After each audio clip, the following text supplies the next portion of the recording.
Hello, everyone. Hello, hello, hello, hello. Oh my goodness. How are you? Happy Friday. I just realized that I'm a mess. I'm like, wait, this isn't working the way I thought it was gonna work. Everything's kind of a bit messy. But that's okay. That's okay. It's okay. Hi. How is everybody? Happy Friday. Welcome back. Whew. I don't know how your week is going, but my week has been odd? Maybe that's the best word I can use. Odd. Odd? Yes, it's been an odd week. It's been hard to put into words. I have hair that is acting like it wants to do whatever the heck it wants to do, and I haven't figured that out either. And yeah, it's been odd. That's the only word I can use. I try to use other words and thinking that they will work, but they don't. So we're just going to go with odd. And so I'm fixing the Zoom on my camera. I'm getting everything ready because, as you know, because I've told you several times that I work with natural light. So when I start the session, I have this beautiful light coming in. But as we go along, it is going to get dark, and I am going to lose all of that. So I'm having to set everything up, and I was running here because I was running late because, again, this week is odd. And so my whole schedule is gone on very, I don't know, it's super hard to explain. But let's just say that I'm here now. And so I am fixing everything up, getting everything settled in, but we're good. I have it. I have it. And we're going to continue our amazing trek that we're going through this plant sentience. I promise I'm going to walk you through it all. I'm going to tell you exactly what we're doing and how things are going. And hi. You know what? You know what I think we should do? I think to make this all a lot easier, we should just roll the intro. I think if I roll the intro, it will be so much better. Oops, the intro's tried to start without me. I think we're just going to roll the intro, and that'll give me a chance to settle in. It'll tell all of you who exactly I am, why it is that you're here, what it is that we're going to be doing, and then it's gonna be great. I promise it's gonna be great. So let's figure out. Remember, I'm still getting used to the whole let's use the entire screen, because then I can share my audio and we can do this. All right, let's do this. Let's try it out. Let's see how it works. No, that wasn't correct at all. How rude. Rude, I tell you. Okay. Welcome to Plant Consciousness Commentary. I'm your host, Tigria Gardenia, nature-inspired mentor, certified life coach, and the founder of the Naturally Conscious Community. Known as a world ambassador for plant advocacy, I've spent over a decade working closely with plants, sharing their practical wisdom to help you embody the elements of life that nourish your evolution. In these sessions, I explore plant neurobiology, cognition, intelligence, humanities, and the birth of critical plants, all through the lens of personal evolution. Together, we'll break down the science to understand the mind of plants and how their wisdom helps us reawaken our own plantness, ultimately living an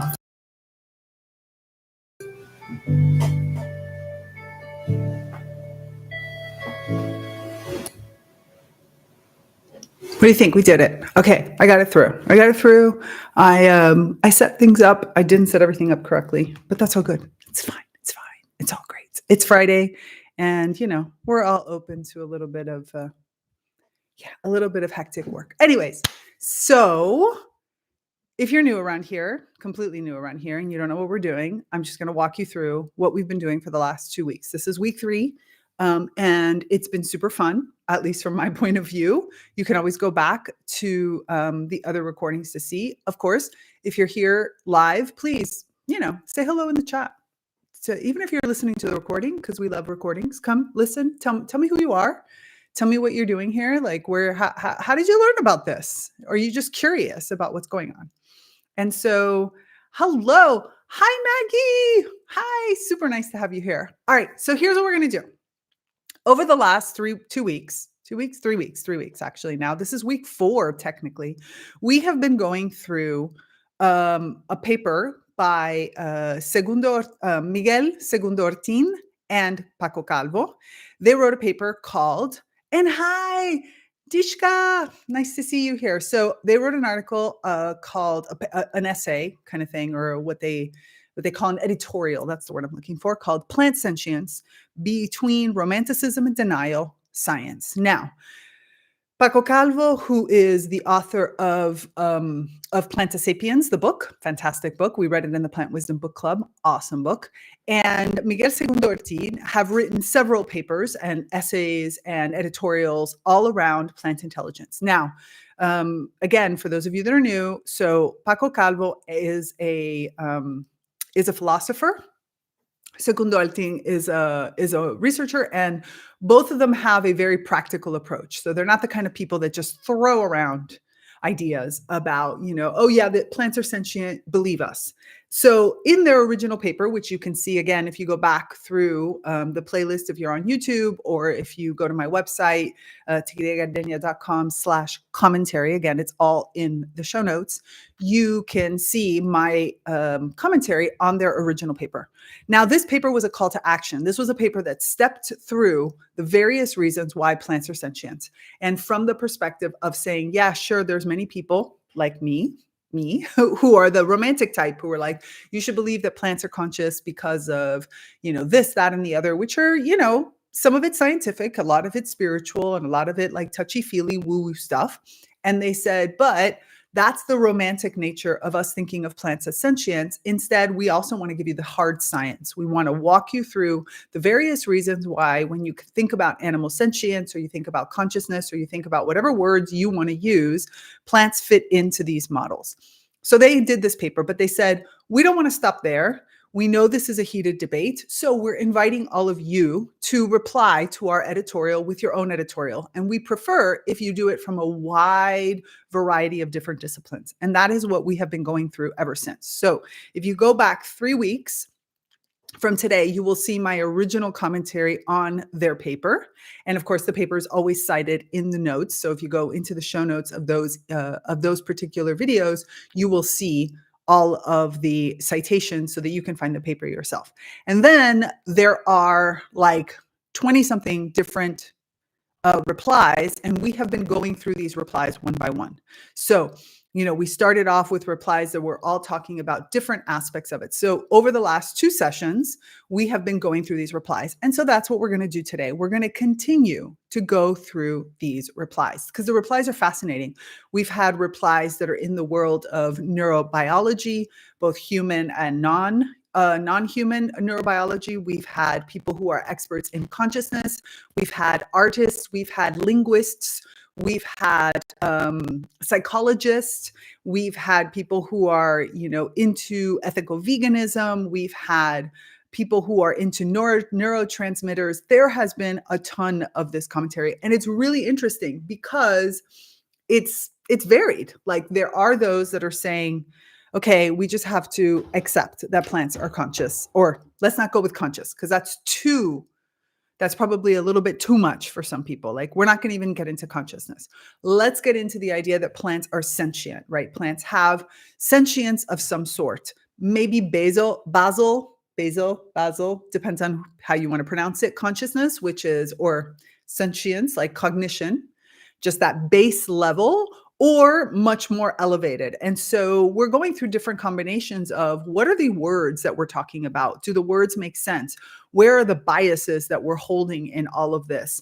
Are we just being too rigid in our words because we're afraid of what the results might be, which is a big thing that I talk about a lot, like the idea that you have to deal with the consequences of accepting that plants are consciousness, which means how do we think about clothing and food and furniture and everything else that we think about as plants as commodities has to change the moment we start to think of plants as sentient, as beings that have their own kind of autonomy to it. So there are a lot of considerations for us to go through. And I think that has been the most exciting part about this, because normally when we go through a single paper, it's very obviously narrow in scope, regardless of whether it's an editorial or whether it's a research paper. Of course, the whole concept of science, mechanistic science in particular, has been to kind of narrow things down to the very base.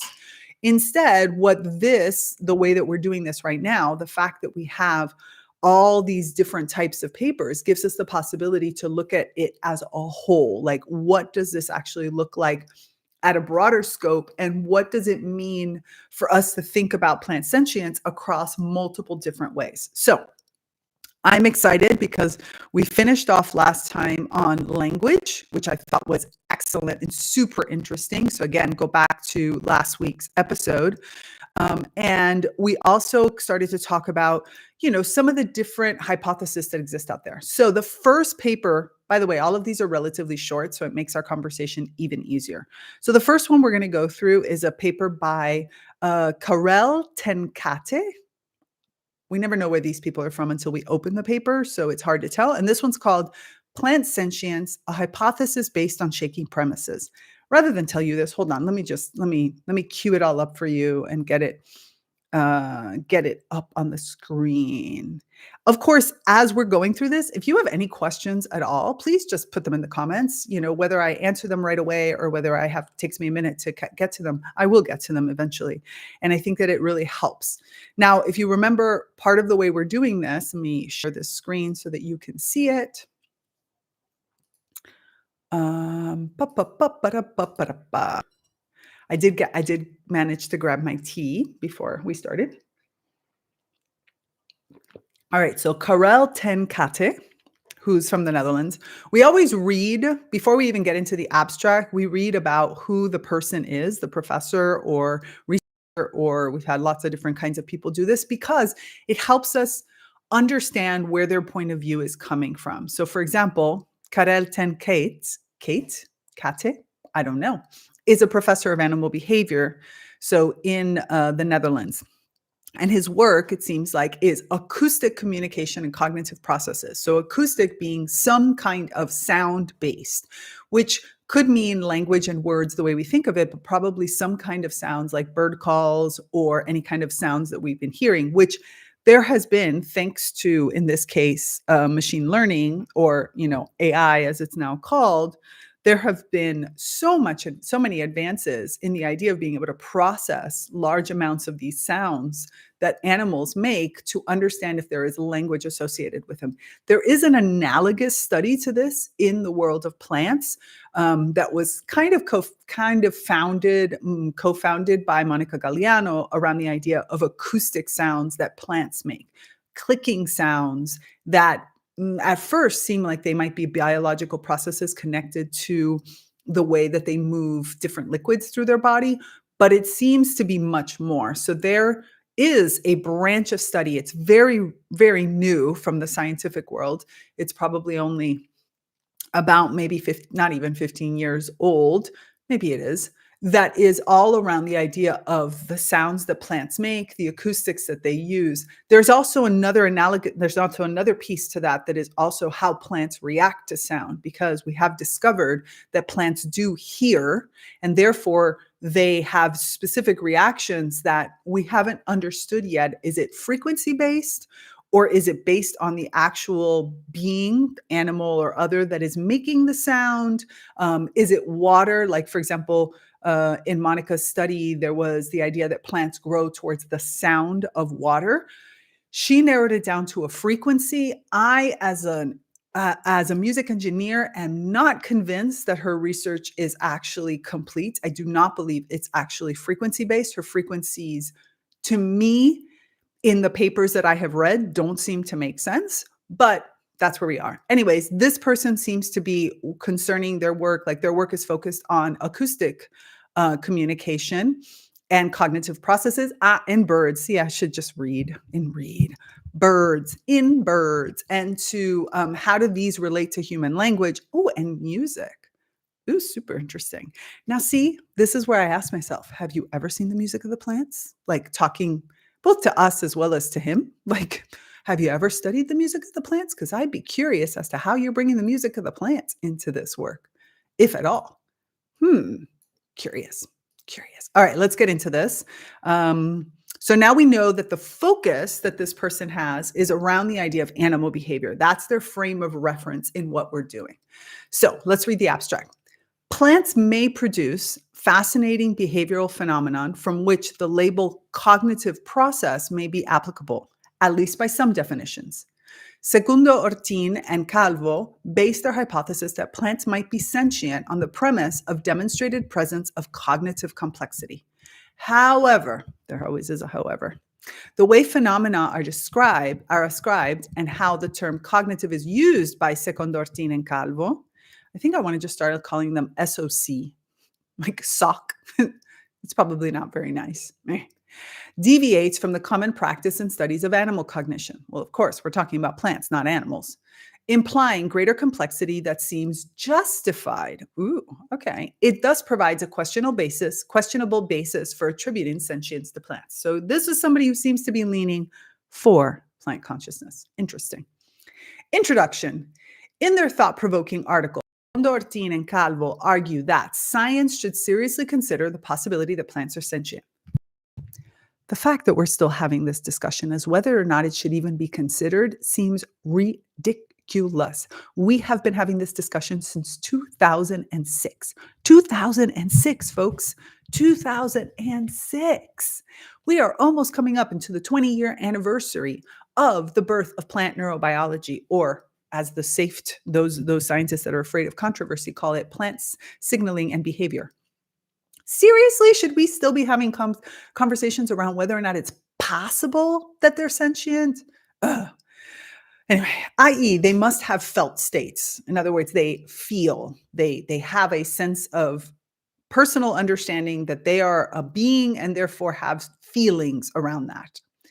Their main argument is that current empirical findings strongly suggest that plants can perform many putatively cognitive abilities once thought unique to animals. These abilities include, they argue, the capacity to communicate, to distinguish kin from non-kin, and in this case, kin as in relatives, and to learn from and remember experiences, which has been pretty much proven in a number of studies, combined with what SONC, see, they call it SONC. SONC, I think, is Segundo Ortin and Calvo. Maybe it's easier to say SONC. It's better than SOC. Considered to be striking functional analogies between the nervous system of animals and the vascular systems of higher plants, which again, we've seen papers for and against this sort of thinking. These abilities provide the basis for hypothesizing that plants may possess felt states. Provocative and challenging hypotheses are the fuel of scientific progress. Hear, hear. They may force us to reflect on and reconsider the evidence for and ideas long taken for granted. This article certainly provides food for thought. It reviews a number of intriguing phenomena that show that plants can detect and respond adaptively to subtle variations in their environment in sometimes unexpected ways. However, to convince readers to accept an extraordinary hypothesis, one must expect this to be based on solid evidence. In this respect, I fail to be convinced. How can there be solid evidence when we're still arguing even if it's worthwhile to study it? Because remember, SONC's original paper was not only the idea that, hey, we should be really taking seriously this idea of plant sentience, but also that it's really important for us to continue to study this. And I think that there is where we run into one of the biggest problems in this entire kind of experience, is the fact that we are still arguing whether or not it's even worthwhile to have this conversation. And seriously, why? Why are we still arguing this? Why can we not just have this conversation? It just seems a little bit no, it seems a lot ridiculous, to be honest. Hold on a second. I'm trying to fix my Zoom on my, everything seems to be moving for me. All right. Hopefully that's good enough. So let's continue on because whatever. I don't fail to be convinced, but who am I? This is not because I have a problem in accepting that non-human animals, including those with a highly different nervous system, may have some form of sentience. However different this may be from us. But whereas other focus in their comments on whether plants possess a system that is functionally similar to the nervous system of animals, and whether that is a requirement for attributing sentience to plants, or whether the question of sentience can be examined in a meaningful way at all, my own doubts concern the premise behind the attribution of sentience to plants. The premise of sophisticated cognitive processes. So you're saying I'm not even arguing whether or not plants could have something different. Exactly, Maggie. Ridiculous. Ridiculous. That's what a lot of this is. This is the promise. This is the problem that we keep having. We keep having this, let's not study this because it doesn't exist, or I'm not convinced it exists. But the only way you can be convinced it exists is if you study it. So isn't it better to study it all the way through to just know and check? I don't know. It seems ridiculous, this whole premise. All right, what is cognition? I like these. I like learning how different different disciplines of science study cognition, because there are many different ways to look at it. So let's get in it. Hey, this is a great question, Dishka. Dishka just asked a fantastic question. He says, what kind of evidence does the scientific community expect to accept this fact? And I think this is a great question that we have yet to ever get an answer on.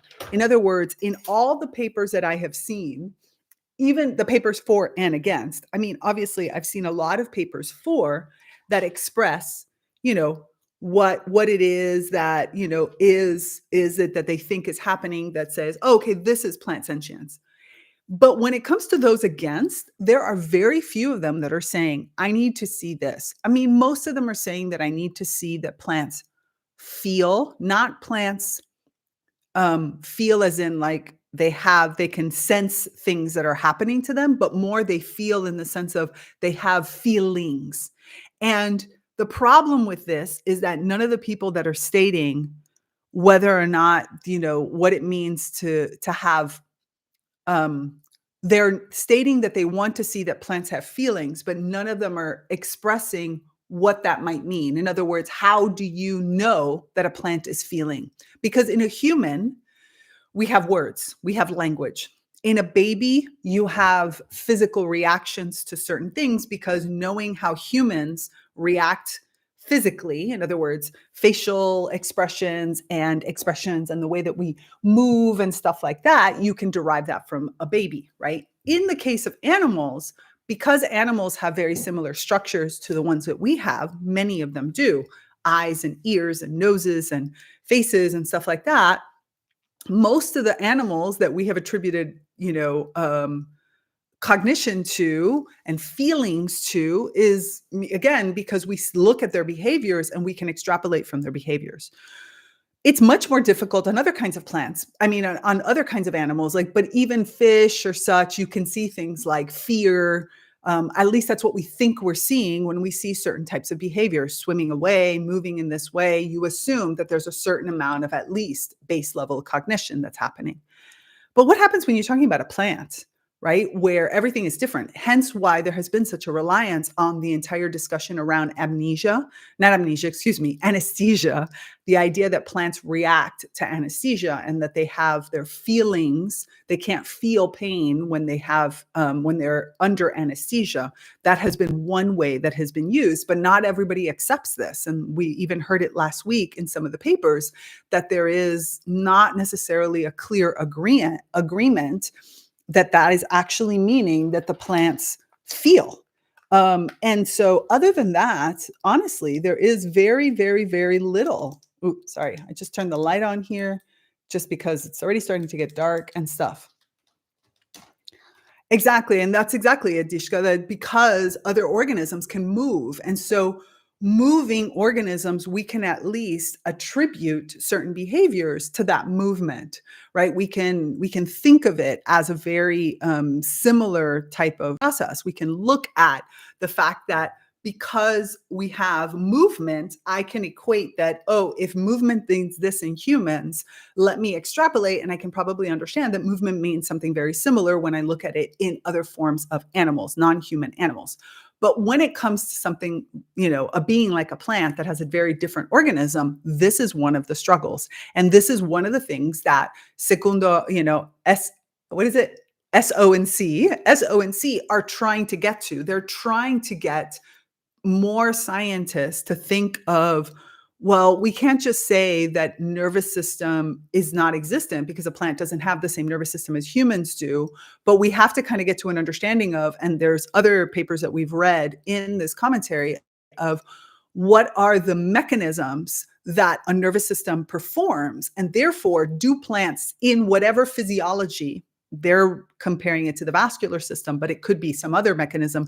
Do plants have mechanisms that allow them to express that similar kind of quote unquote behavior or felt states?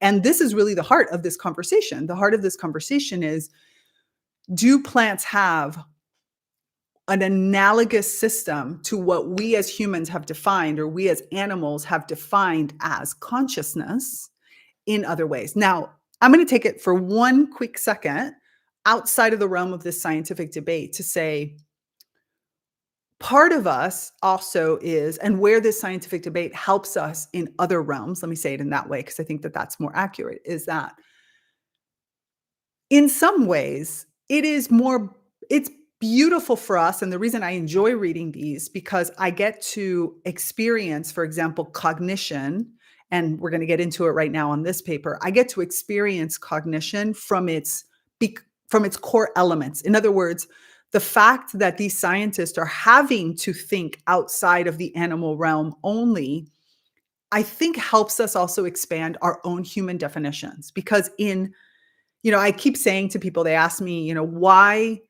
why is my work with plants? And here we are talking about very scientific and technical things. How has this really changed my own life? Or how is it that I've taken this and I've instead of focusing on, for example, biomimicry, which I did for a long time and I still continue to do in different ways, more for social innovations than I do for physical innovations or products.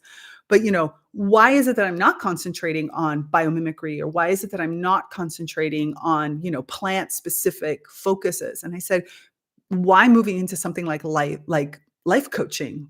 And it's because the beauty of getting into this is understanding that our own cognition is way wider, more expansive than what we have learned. Our human experience, and we see this in some of the papers, like, for example, the Lincoln Ties paper, which you know how I feel about Lincoln Ties, and you can go back and see how I feel about Lincoln Ties.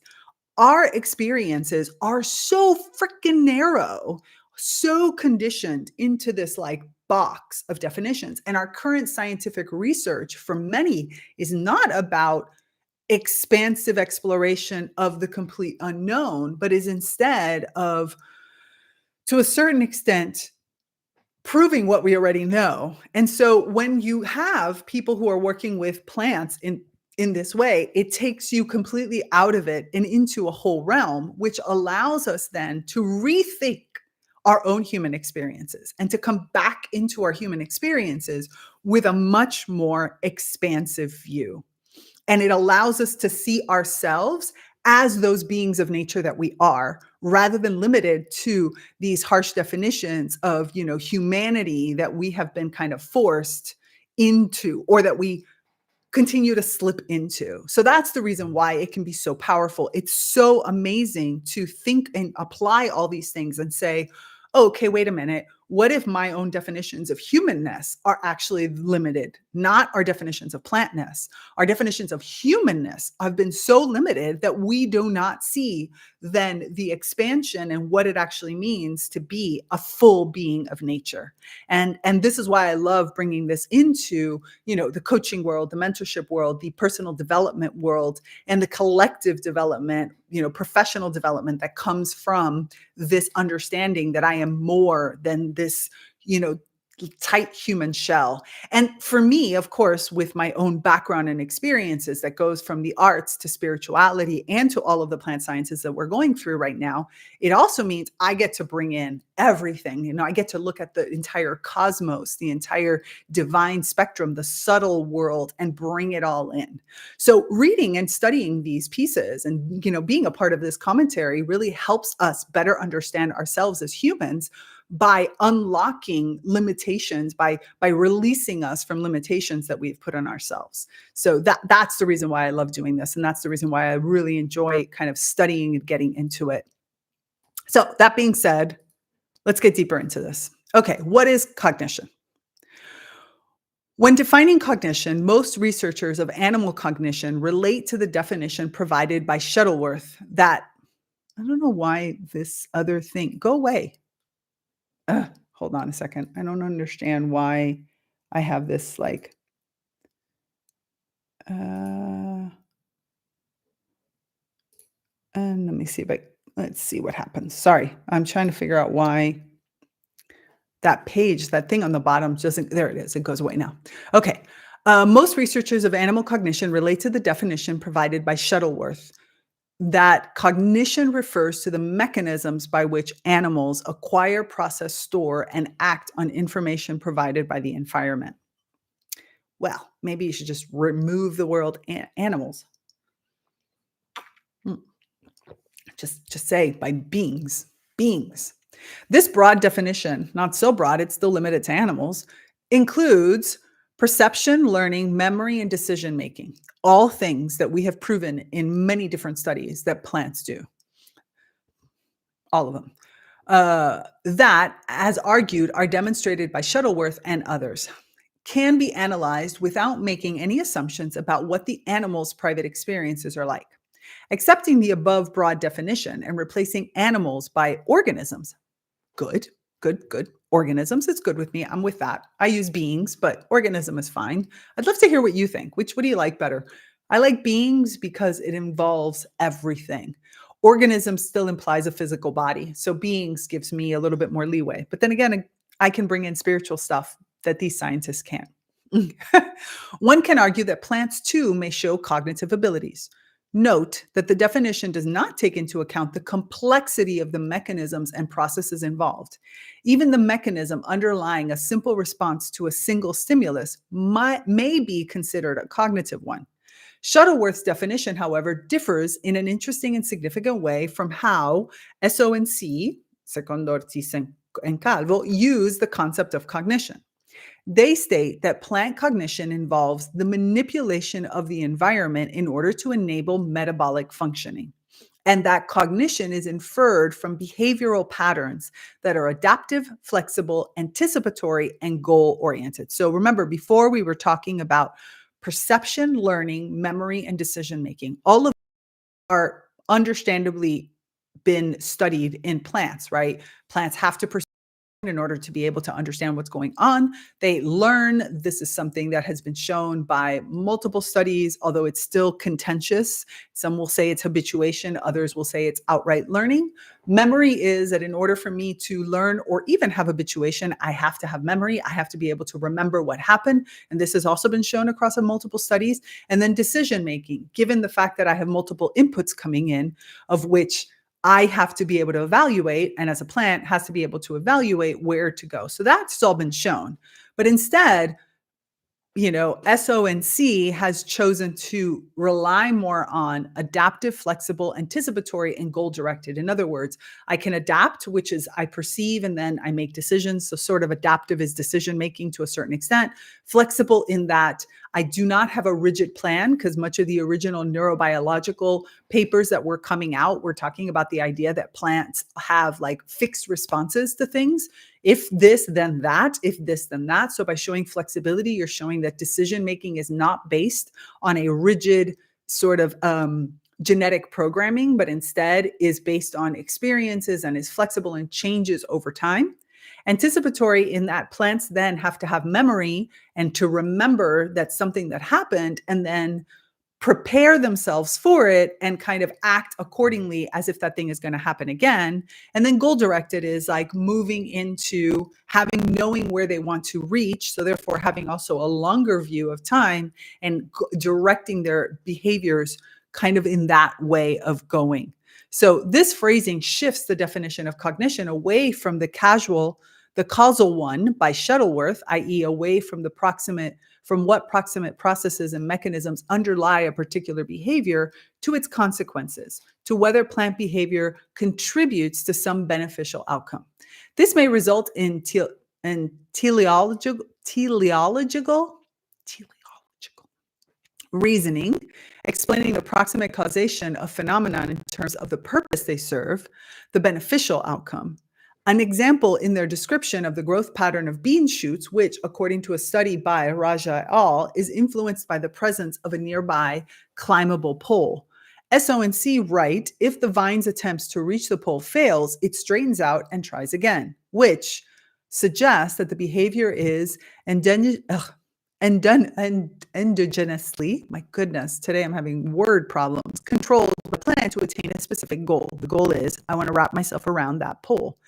If this were presented as a causal explanation and evidence of cognition, then it would almost inevitably entail attributing sentience to plants.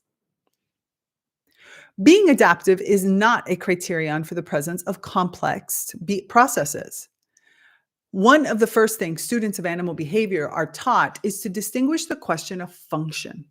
What is the behavior for? Its adaptive value. From the questions of proximate causation, how is it executed? So understanding why you're doing something versus how it is that you're doing. Something that we also as humans need to remember more of. We tend to mix these two together. Oftentimes in my own work with my clients, I have to spend a lot of time to get us out of how mode in order to first get into a why mode. Why do you want it? What is it? Why does this come to you? What are the reasons that you have behind this? And then we can talk about how that becomes easier when we understand why. So that was just an aside. Consider, for example, the observation that after their chicks hatch, black-headed gulls remove the eggshells from their nest. In a series of classic textbook experiments, Tinkerman et al. Demonstrated that this behavior is highly adaptive. The inside of the eggshells is white, and Tinkerman et al. Showed that the presence of white eggs and eggshells in a nest results in predation, which is strongly reduced by removing the shells. Removal of the shells. Function, reduced predation, as a proximate cause for behavior, and mechanisms underlying the behavior, analyzing which observable features of an eggshell, such as its color, size, and shape, produce the behavior and how. In present-day terms, we would say he was analyzing the cognitive mechanism. Like any other genetic traits present in any organism, cognitive mechanisms evolved because they increase the fitness of their bearers. In other words, they are adaptive. However, as Shuttleworth emphasizes, such mechanisms need not, and seldom if ever do, include foresight into the effects of the behavior on fitness. So what are they saying? Is that Shuttleworth is saying that there is a difference between I do something because I know, right? I have a foresight into the effects. I know what it's going to do versus I do this because it happens to be my automatic mechanism to do it. I don't even remember and why I do it anymore. And if you think about it from a human perspective, we know this. We do this ourselves too, right? How many things do you do with an automatic nature that you've almost forgotten why you do it, even though you do it on a regular basis because that has become so ingrained in you to do it. It could be a family trait, it could be something that's even sometimes superstitious, but it doesn't necessarily mean that you know or remember why you're actually doing it. So using adaptiveness as criterion for calling a process cognitive, hence, does not make much sense. It is hard to imagine the evolution and persistence of a cognitive mechanism that is not adaptive. Returning to the vine's behavior, a cognitive explanation should be about what stimuli in its inherent cause it to move in particular ways, and how these stimuli are perceived and translated into those movements. Explain the seeming complexity of the vine's behavior in terms of control to obtain a goal, and should be personal of the presence of sentience. Yeah, that's what they're saying. They're saying that the plant knows that the pole, reaching the pole, a goal. Therefore, changes the behavior around in order to ensure, based on what's happening, in order to ensure I reach the goal. Not that the plant just automatically moves in this way, doesn't notice. So the goal, if the I just do this behavior and forgotten what my goal is. It's kind of the difference of what they're saying. A plea for caution and careful study. All of these papers have this. As in the case of the vine behavior, others examples presented of the plant's responses to certain environmental triggers also seem to be labeled as cognitive, mainly because they are beneficial or adaptive. The phenomena are described in terms of complex decision making, strategic responding, selecting responses, attempting to mimic phenotypes, and to anticipate the future. Like others before them, SO and C also interpret the fact that plants can produce and respond to sounds. This is what I was talking about at the very beginning. Remember the acoustic piece of it? As evidence of communication, although this still remains to be demonstrated. Despite SO and C's statement that we should be cautious and critical with metaphors and analogies, don't be romantic, be scientific. Where I lost my page. Oh, it is hard to avoid the impression that they themselves regard the terms they use as more than metaphors, describing the outcome of a process in anthropomorphic terms, but as actual parts of the proximate mechanisms producing the observed phenomena. I agree that the examples of behavior to which such terms are applied are often fascinating. Yet, as SO and C acknowledge, we often still lack insight into the proximate factors and physiological mechanisms involved because we can't dissect it. We don't understand it, so therefore we can't label it.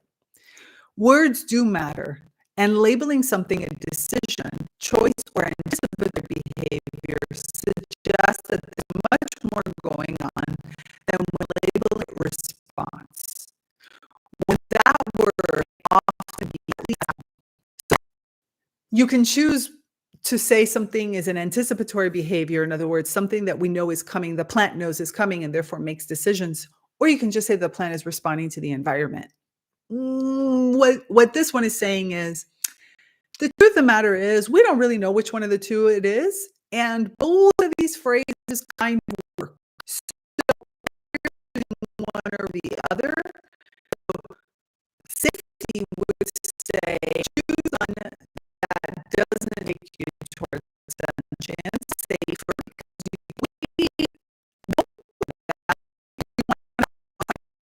of sentience, because we all, as scientists, if we know that it's possible that it could be either, why not error on the one that opens us up to greater protections and to helps us to understand that this being is alive and is aware and is an active part of their environment.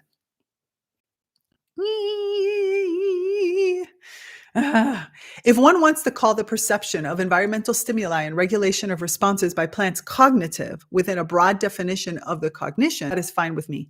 Whether this provides any more insight into the underlying mechanism is a different matter. I think it just calls for more research. In any case, as long as we do not yet understand the proximate causation of the phenomenon, I cannot see any reason why processes that result in adaptive outcomes that look complex and goal-oriented and are interpretable as if they were accompanied by some kind of mental process as a sufficient basis for attributing sentience. So basically, the answer is luck. It can go either way. So since it can go either way, we're not going to call it sentience yet. You've got to prove to me by a preponderance of the evidence. You've got to tip the scales in order for me to take it as sentience. That's the overall goal. What's the positive of this? The positive is that they're not saying it doesn't exist. They're just saying you haven't proved it enough yet, which, to be honest, is kind of what SO and C are saying. SO and C are saying that there's still not enough research because you guys don't want to research it. But you should just start researching it. That would make it so much better. So much better. So that's our first paper, Plant Sentience, a hypothesis based on shaky premises. I don't actually think that's what he's saying. I think he should have titled this differently. It's my personal opinion, because I don't think it's based on shaky premises. I just think he's saying there's not a preponderance of evidence. So maybe use a better term. So that's our first paper. So let's see what's next. Where are we going to next? Our next paper is by Andrea Mastinu. Andrea Mastinu. I say Andrea, this is going to be interesting when we look at the picture. Do you think somebody with the name, in English we would say Andrea, in Italian we would say Andrea, male, female? It's actually a female name in English, but it's a male name in Italian, so I'm curious. Anyways, Totally asides. Plant sentience, feeling or biological automation. All right, let me find this paper. Hold on a second. Find this paper. Plant sentience, feeling. There it is. I actually downloaded all of these, but I haven't opened them all because I figured that we'd open them together as we go. So let's make the page. Let me prepare it, and then I will share my screen. I'm super curious as to what you think. Do these I don't know, these papers just fascinate me. The way that the mind of these scientists work from the perspective of, how do I say it, like covering their asses in some ways. I mean, I get it. That's what they have to do. So I find it interesting. Okay, let me share this paper. Share the next one. Here I am. Oh, that was not what I wanted to share. I shared my completely wrong thing. That's what happens. Okay, window. Oh, that's why. Just found it. Okay, here it is. So we have plant sentience, feeling or biological automation. So let's see who this Andrea Mastinu. Oh, I was right. Male. And also Italian. I had a feeling. Andrea Mastinu sounded very much like an Italian name, is a pharmaceutical botanist. So these are people. Okay. Remember I said we always read who it is because there are reasons for this. One is to understand their biases or their point of views, which could be positive, doesn't have to be negative. The other side is to understand where their interest lies. In a pharmaceutical botanist, remember, love the idea of plants. Pharmaceutical botanists, I would assume, love plants, but also love using plants. What plants do for me. Plants are fascinating because they do this for me. I am thinking about pharmaceutical sciences. I need to be able to harness, digest, dissect, break up, maybe even genetically modify in order to be able to have the results that I need. I only say this, I'm not saying that this is what this person is doing, but I'm just saying that is something to keep into consideration. So this person is researching the phytochemical characterization of secondary metabolites from plants. In other words, I need to dissect the crap out of the plant and be able to do whatever I want to dissect the crap out of the plant in order to understand the plant.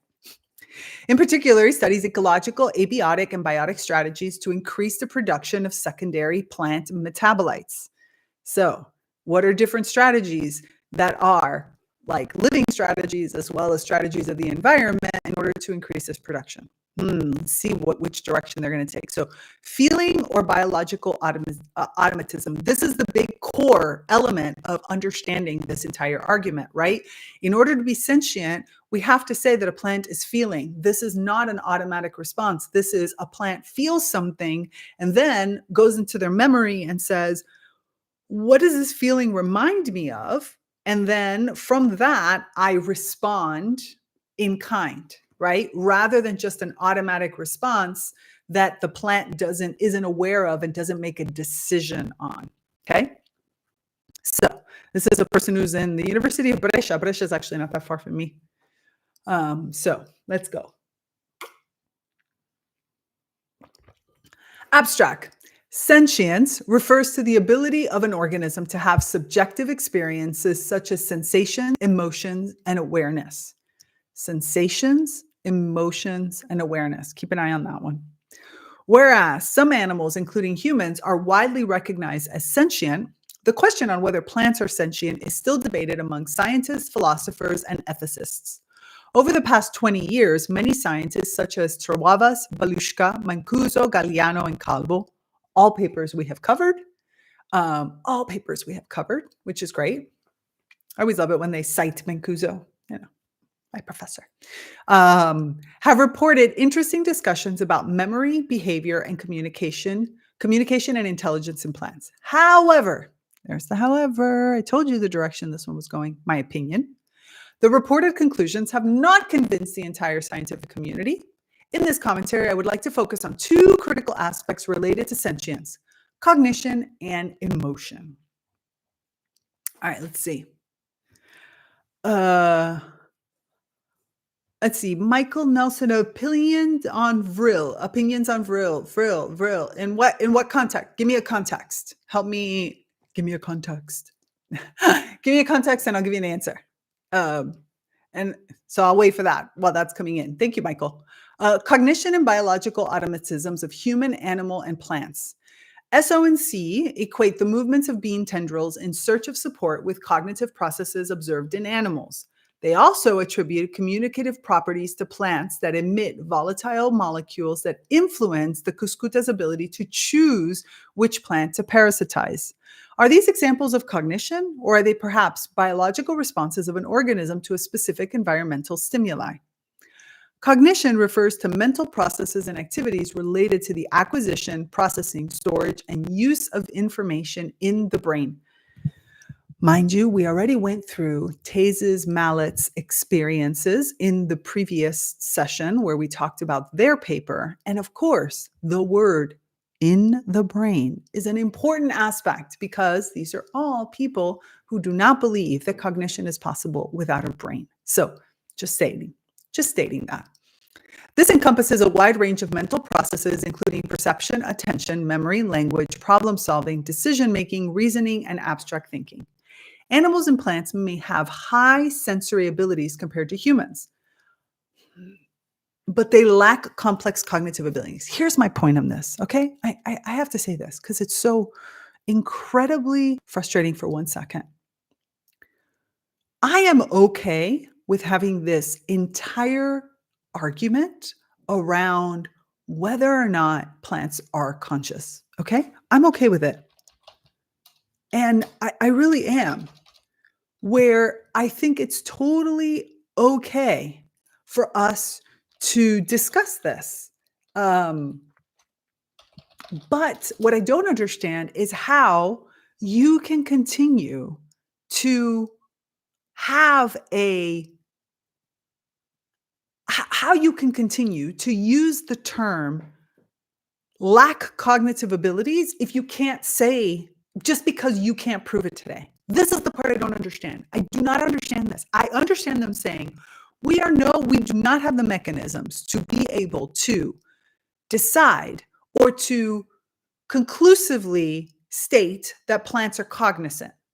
But that's not the equivalent of saying plants lack complex cognitive abilities. They are just two different things. So sorry, that is it's a sore point. It's a sore point because I think it's just ridiculous. It's ridiculous. It's ridiculous. It's ridiculous. How can you state one? How can you emphatically state that? No idea. So anyway, sorry. It's a sore point. It's a sore point. I'm okay with people not stating that plants are cognizant and saying we need more research. But then you can't say that they lack this because you don't have the research that proves it. You don't have it. And you can't just say it's because they don't have a brain. And you can't say that it's because they don't act like animals. That's not good enough for me. It's not good enough. In elephant colonies, the matriarch has important mnemonic skills for locating water sources that are probably superior to those of humans. Yet, she will never be able to write a novel or make a movie about elephant life. Oh my goodness. I'm drinking tea.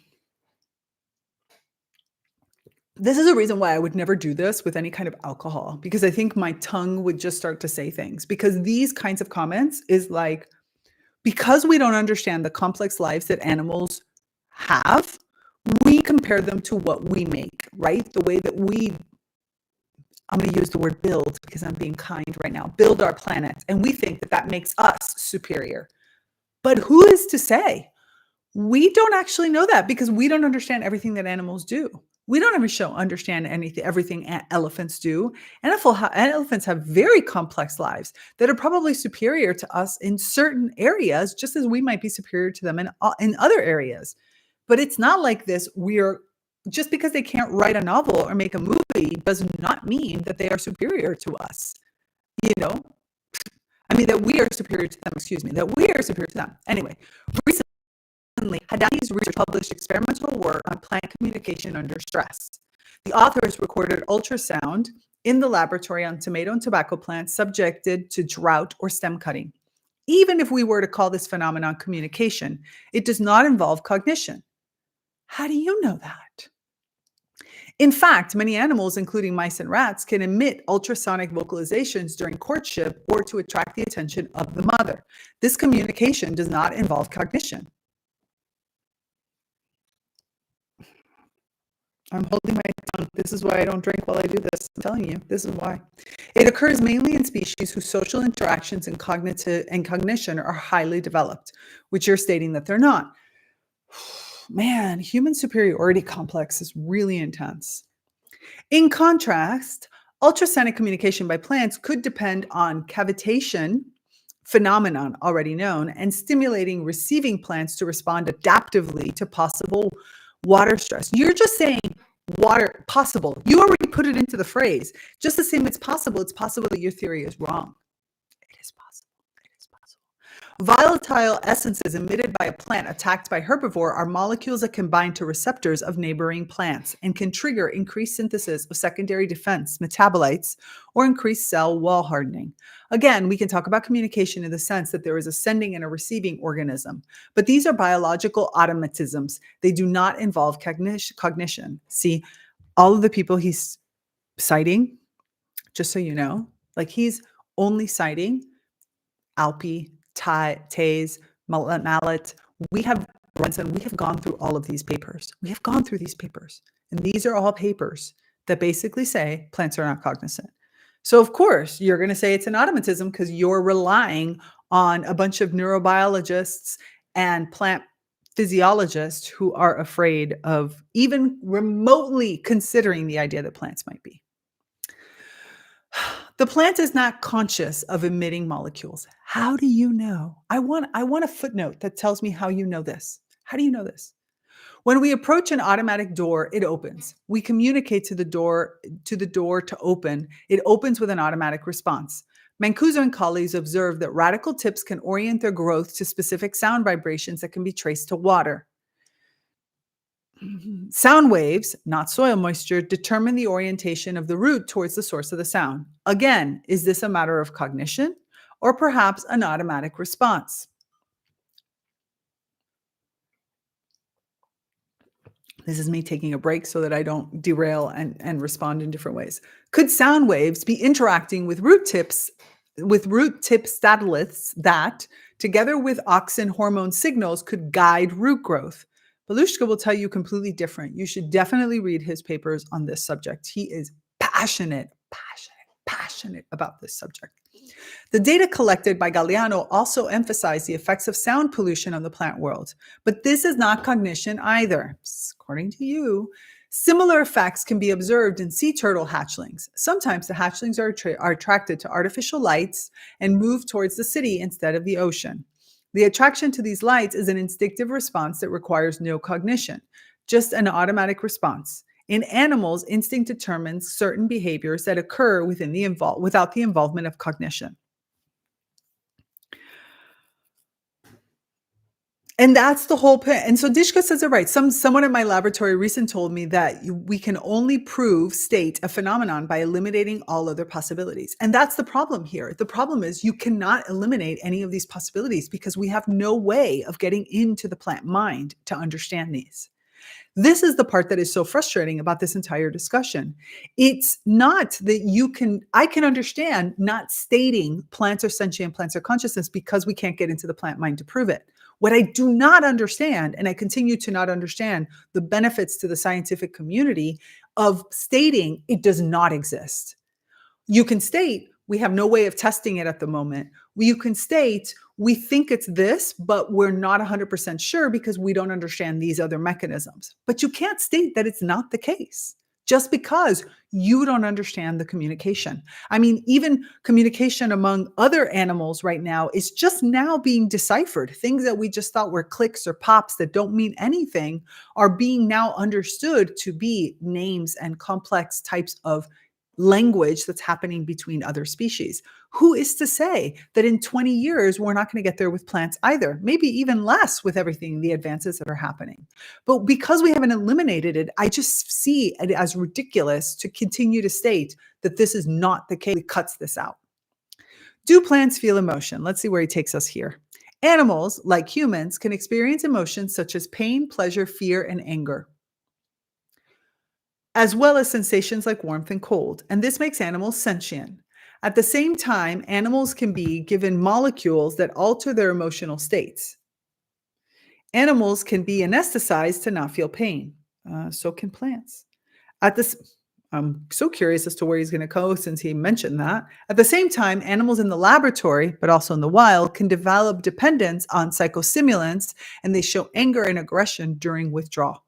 These examples involved mainly mammals and birds. Reptiles and amphibians can experience pain, but their behavior response is much simpler than the pain symptoms of chimpanzees. In humans, sentience reaches its highest expression through facial expressions and complex language. Remember, I was talking about this earlier, that we do not have that facial piece, that recognition of behavior with plants, making it very difficult for some of these conversations to move forward. According to Balushka and colleagues, plants can be anesthetized, and this phenomenon could be evidence of plant sentience. SO and C support this thesis, pointing out that plants produce ethanol, ethylene, and divinyl ether, under stress conditions. However, this is not sufficient to establish that plants can feel pain or pleasure or be. So it is enough when we were talking about animals, but it is not enough when we talk about plants. All right, let's find out why. The inhibitory and excitatory effects of GABA and glutamate on neuron cell receptors, respectively, may be common to their effects on plant cell receptors. However, the effects of their actions on conscious organisms are different from those on organisms responding to biological optimizations.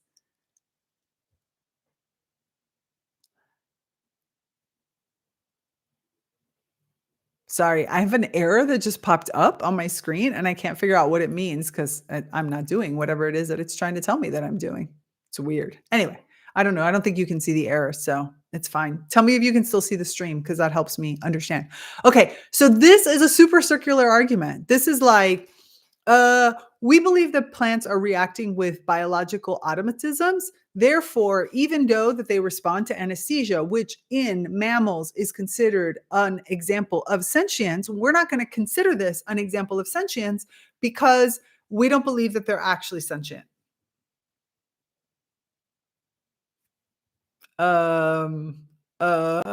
Okay. That's crazy. That's just crazy. A laboratory rat consciously pulls the lever to get its dose of narcotic. This aspect is absent in the plant kingdom. You can't build the experiment based on behavior that a plant doesn't have. Of course, the plant can't pull the lever to get a narcotic because the plant doesn't pull levers. That's just ridiculous. That's just ridiculous argument. Am I just going crazy? But to me, that's just super ridiculous. Like, of course not. You have to build the. I am still convinced that the majority of all of these arguments are just because no scientist has the money, even those that are interested, don't have the money to sit there and think about how do I adapt this experiment to a plant's anatomy, which is very different from anatomy of an animal. This is something that Monica Galeano outlines very well in her book, that Thus Spoke the Plant, where she talks about the fact that she had to design the entire study, first of all, with the plant in mind and the difficulty of that, but also even interpreting her results was really difficult because at first she thought she had failed until she had to recognize that a plant's behavior is different from human or animal behavior and therefore had to set the statistics up completely differently. That is just a ridiculous comment. Sentience, the last word, has not yet been said. The lack of consensus on the issue of plant sentience is further complicated by the fact that there is no widely accepted definition of sentience. Another problem. And that different. I don't understand this. Sorry. Yeah, I keep getting this weird error. Hold on one second. Give me a sec. Ah, where am I? Give me a sec. Sorry. I want to figure out, I want to make sure I close everything. Oops, that's not what I wanted to do. I want to close everything off that I know for sure I'm not using because it seems that there is something that is conflicting with my YouTube channel, and that's not a good thing. And I want to make sure that that is not the case. I do not want to have any kinds of problems, besides the fact that I usually close all this type of stuff off in order to ensure that, I have the best stream quality for you. And I don't know what just happened, but someone is trying to talk to my stream in a way that is, kind of like my stream is saying, "What? Why are you doing this? Stop it. Stop it." Okay, hopefully that works. I don't know. We'll figure it out. If you run into any problems, let me know. Okay. And I agree, Maggie, these are wild arguments. These are wild because they're super circular arguments. And this is what happens with a lot of these papers. They're these weird circular arguments that you're just going, huh? Anyway, okay. The lack of consensus on the issue of plant sentience is further complicated by the fact that there is no widely accepted definition of sentience. So plants are not sentient? Oh, but we don't know how to define sentience. Again, this is why I don't drink when we do these things, because I would probably be screaming at the screen, and that different criteria may be used to define it. In addition, cultural and ethical considerations may influence perspectives on the issue, as some people may place a moral value on plants regardless of their sentient status. That would probably be me, because of their intrinsic value or ecological importance. If anybody ever asks me, well, people do ask me why I don't ever write editorials. This is why, because I have way too much of a moral and a spiritual sort of stake in the ground. And sometimes there are moments when I cannot be objective. So I will write to spiritual magazines and stuff like that wants to look at. And I have my podcast, which I can bring in all the arguments, including the arts and the science and the spirituality. But I can't write for a scientific paper because I would be telling you you're ridiculous. So that's why I prefer to do it here with all of you. I prefer to do it with you. In conclusion, although there is evidence that plants can exhibit complex behaviors and responses, so they can be complex, but it's not complex enough. The question of plant sentience remains unresolved and is subject to the ongoing scientific and philosophical debate. Further research is needed to better understand the nature of plant sentience. Okay.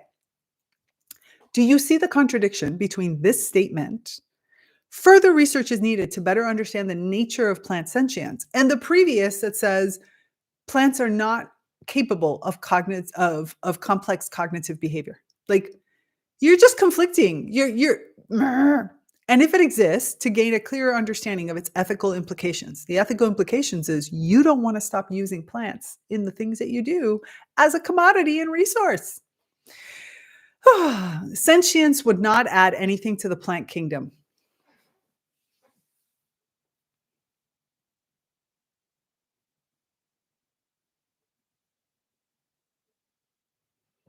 Sentience would not add anything to the plant kingdom. Can you see the absurdity of that sentence? I think what they're saying is sentience would not add anything to the human experience because it would create all kinds of different ethical and moral dilemmas that we would have to deal with. And maybe we would start looking at our planet in a completely different way. You think? You think that maybe that's part of the problem? I keep saying that's the red herring in all of this. That is the elephant in the room that nobody wants to talk about, which is understanding plant sentience and acknowledging plant sentience means changing everything.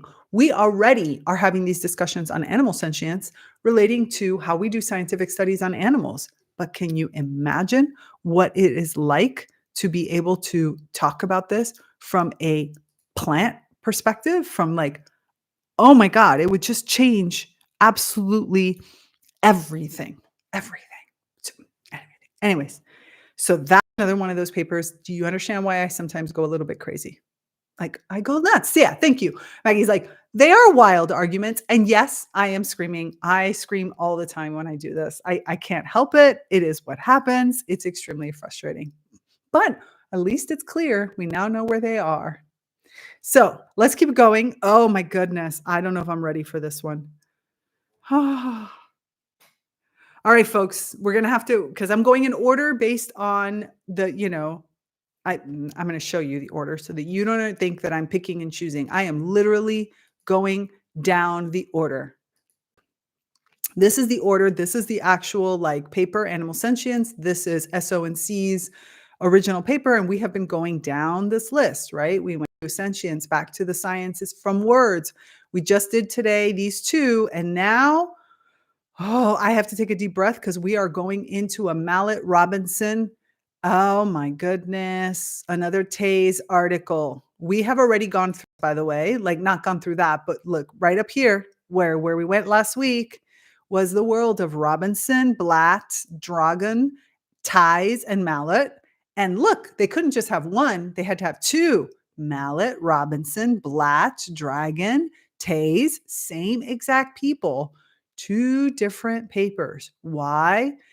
Because these folks do not want you to even consider the idea that plants are sentient. Not even consider. So, okay, let me find this one, and I'm really afraid. I might be screaming after this one. I really will. I probably will. Knowing these scientists, I'll be screaming. So let's prep it. I am getting ready for this. Maybe, who knows? Maybe they'll surprise us. Let's have positive thoughts. Maybe they'll surprise us and they will be able to show us something super cool. Fingers crossed. Fingers. What do you think, No Name Dracaena? If you can feel what No Name Dracaena says, you let me know. Dracaena is okay. All right. Oof. Okay, we've already gone through who all of these are. These are all people who work with vertebrate consciousness, vertebrate intelligence.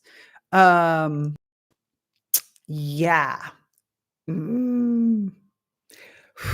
Okay. Okay. Especially Tice. Tice does not believe in. Let's just get into this. Let's get into it. So the topic is plant sentience, the burden of proof. Because remember, they don't want to believe this, so they don't believe there's enough proof. SONC's target article takes a less speculative and more evidence-based approach to plant sentience that did previous works promoting that idea. Well, at least they start off with a little bit of praise. But then right away, however, it retains many of the idea's long-standing difficulties, such as starting from a false dichotomy. Plants must either be hardwired or sentient. Not accepting the full burden of proof for an extraordinary claim. Is it really all that extraordinary, though? Is it really? Oh, my goodness. Not accepting the full burden of proof for an extraordinary claim, confusingly redefining accepted cognitive terms. Implying cell consciousness, not adopting the most parsimonious explanations for plant behaviors, and downplaying all the counter evidence. Are they really downplaying it, or are you downplaying all the evidence? We advise rectifying these problems before plant sentience can become a full-fledged scientific domain. Of course you do. All right, aspects. At least I start with something. I think this is kind of like, let me give you a little praise before I kick you. Although we are not proponents of the idea of plant neurobiologists, no, none of us knew that. We didn't know that about you all. That plants are sentient, conscious organisms. We recognize the target article by SONC's. Now they call him S&C. I'm going to keep calling him SONC because I think that's, leaving out one piece of his name is not nice. As being an improvement on the previous literature on the topic. The extensive literature review, much of it previously published, will acquaint animal scientists with the remarkably sensitivity of plants to their environment, a contribution that also drew praise from several other commentators. SONC have been criticized in the past for being too speculative, have taken a more circumspect and evidence-based approach this time by attempting by tempering, excuse me, their arguments with a more critical analysis of data reported in the literature. Another good development is that they are performing their own experiments. Calvo's always been performing his own experiments. Don't downplay this. He's been doing this for like 15 years. To test for associative learning in pea plants and for putative form of vision in the mimic plant, Bokia. Furthermore, they cite much more of the opposing literature for a more even treatment than in past publications that promoted plant sentience. Another positive attribute is that SO and C did not explicitly accept the idea of the cellular basis of consciousness, a version of biopsychism. I was just going to go off on a tangent of panpsychism and biopsychism, but I'm not going to. We'll get there in another moment. Aside from a lack of evidence that aside from a lack of evidence that idea is beset with difficulties. Of course it is. Such as explaining how every cell in our body can be conscious when brain injury is what turns off our consciousness. As Safina said, your body's other cells don't keep your mind going when your brain is gone. No, but they do other things. Anyway, okay, I'm going to keep going. I'm going to try to keep going. I'm going to try to keep going. Try to focus. Such considerations make biopsychism counterfactual, self-contradictory, and difficult, if not impossible, to test scientifically. I think you're really confusing the last one with the first ones. Because it's difficult to test doesn't mean it's counterfactual.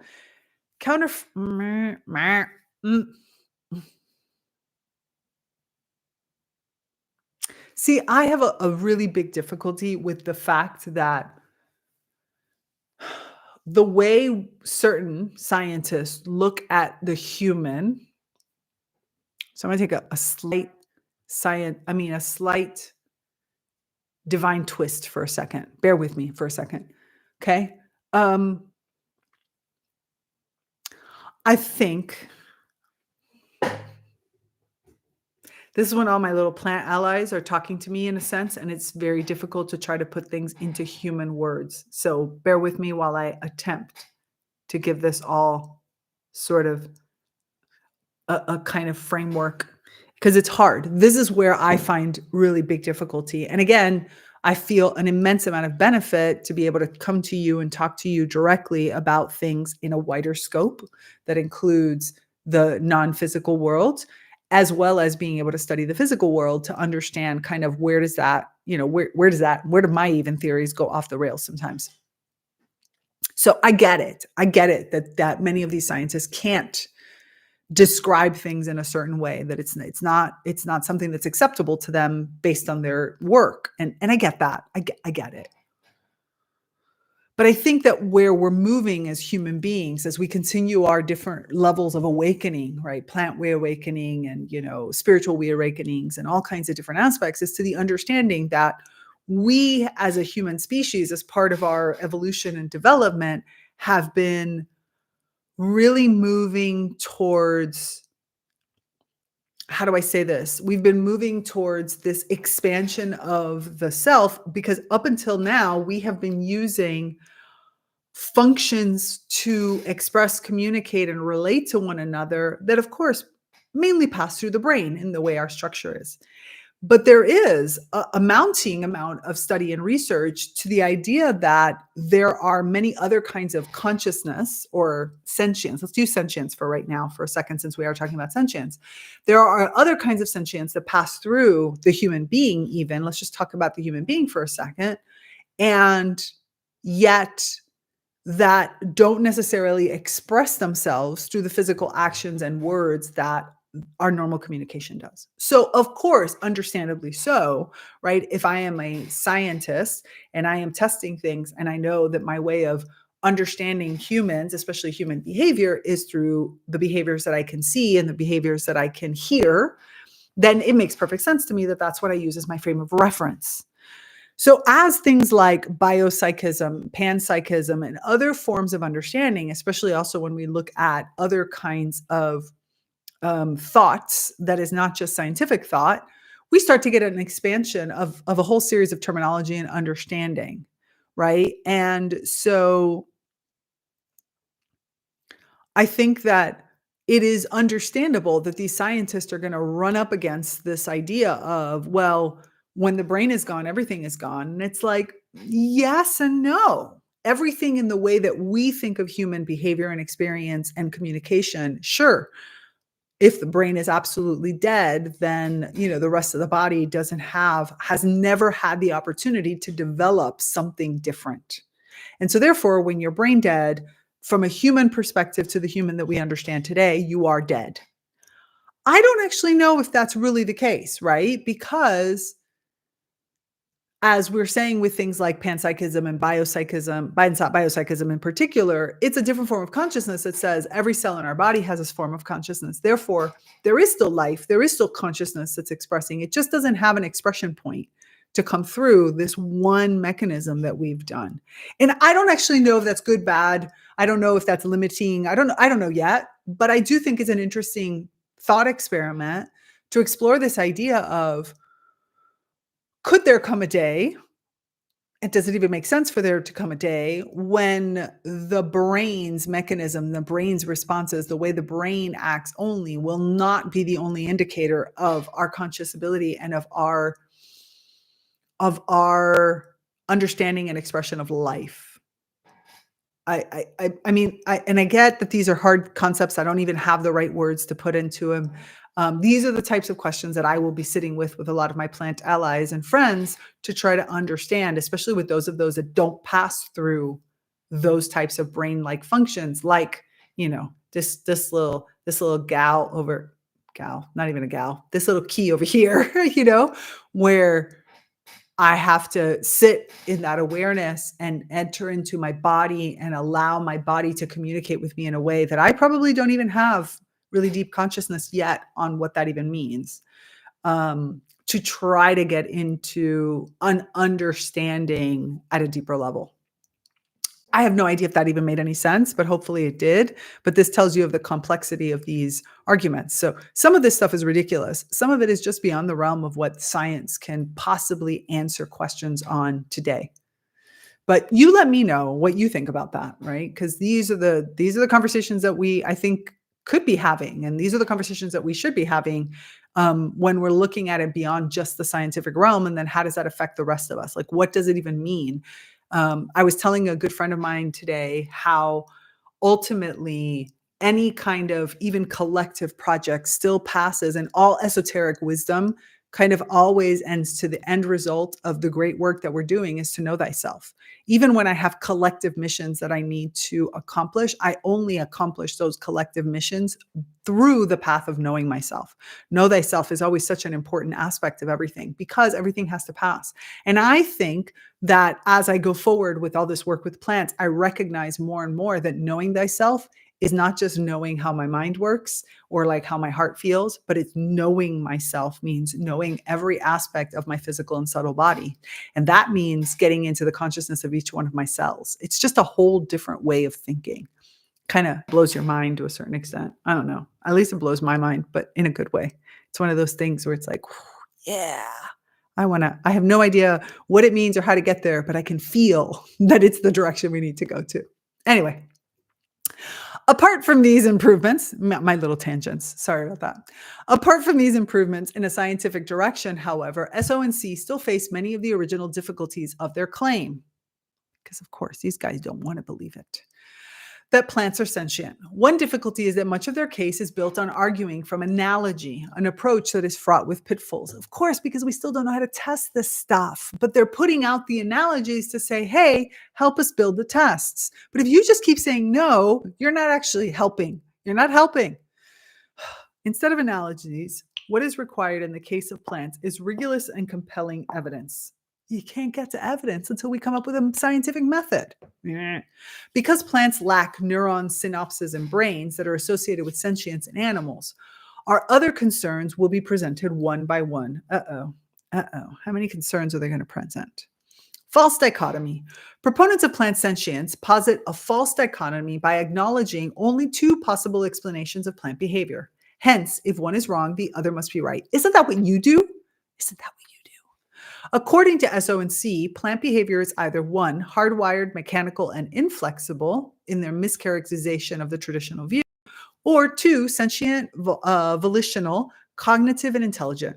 But there is a third immediate possibility. What? You're opening it to others? That plant behavior is flexible and complex, but does not involve sentience.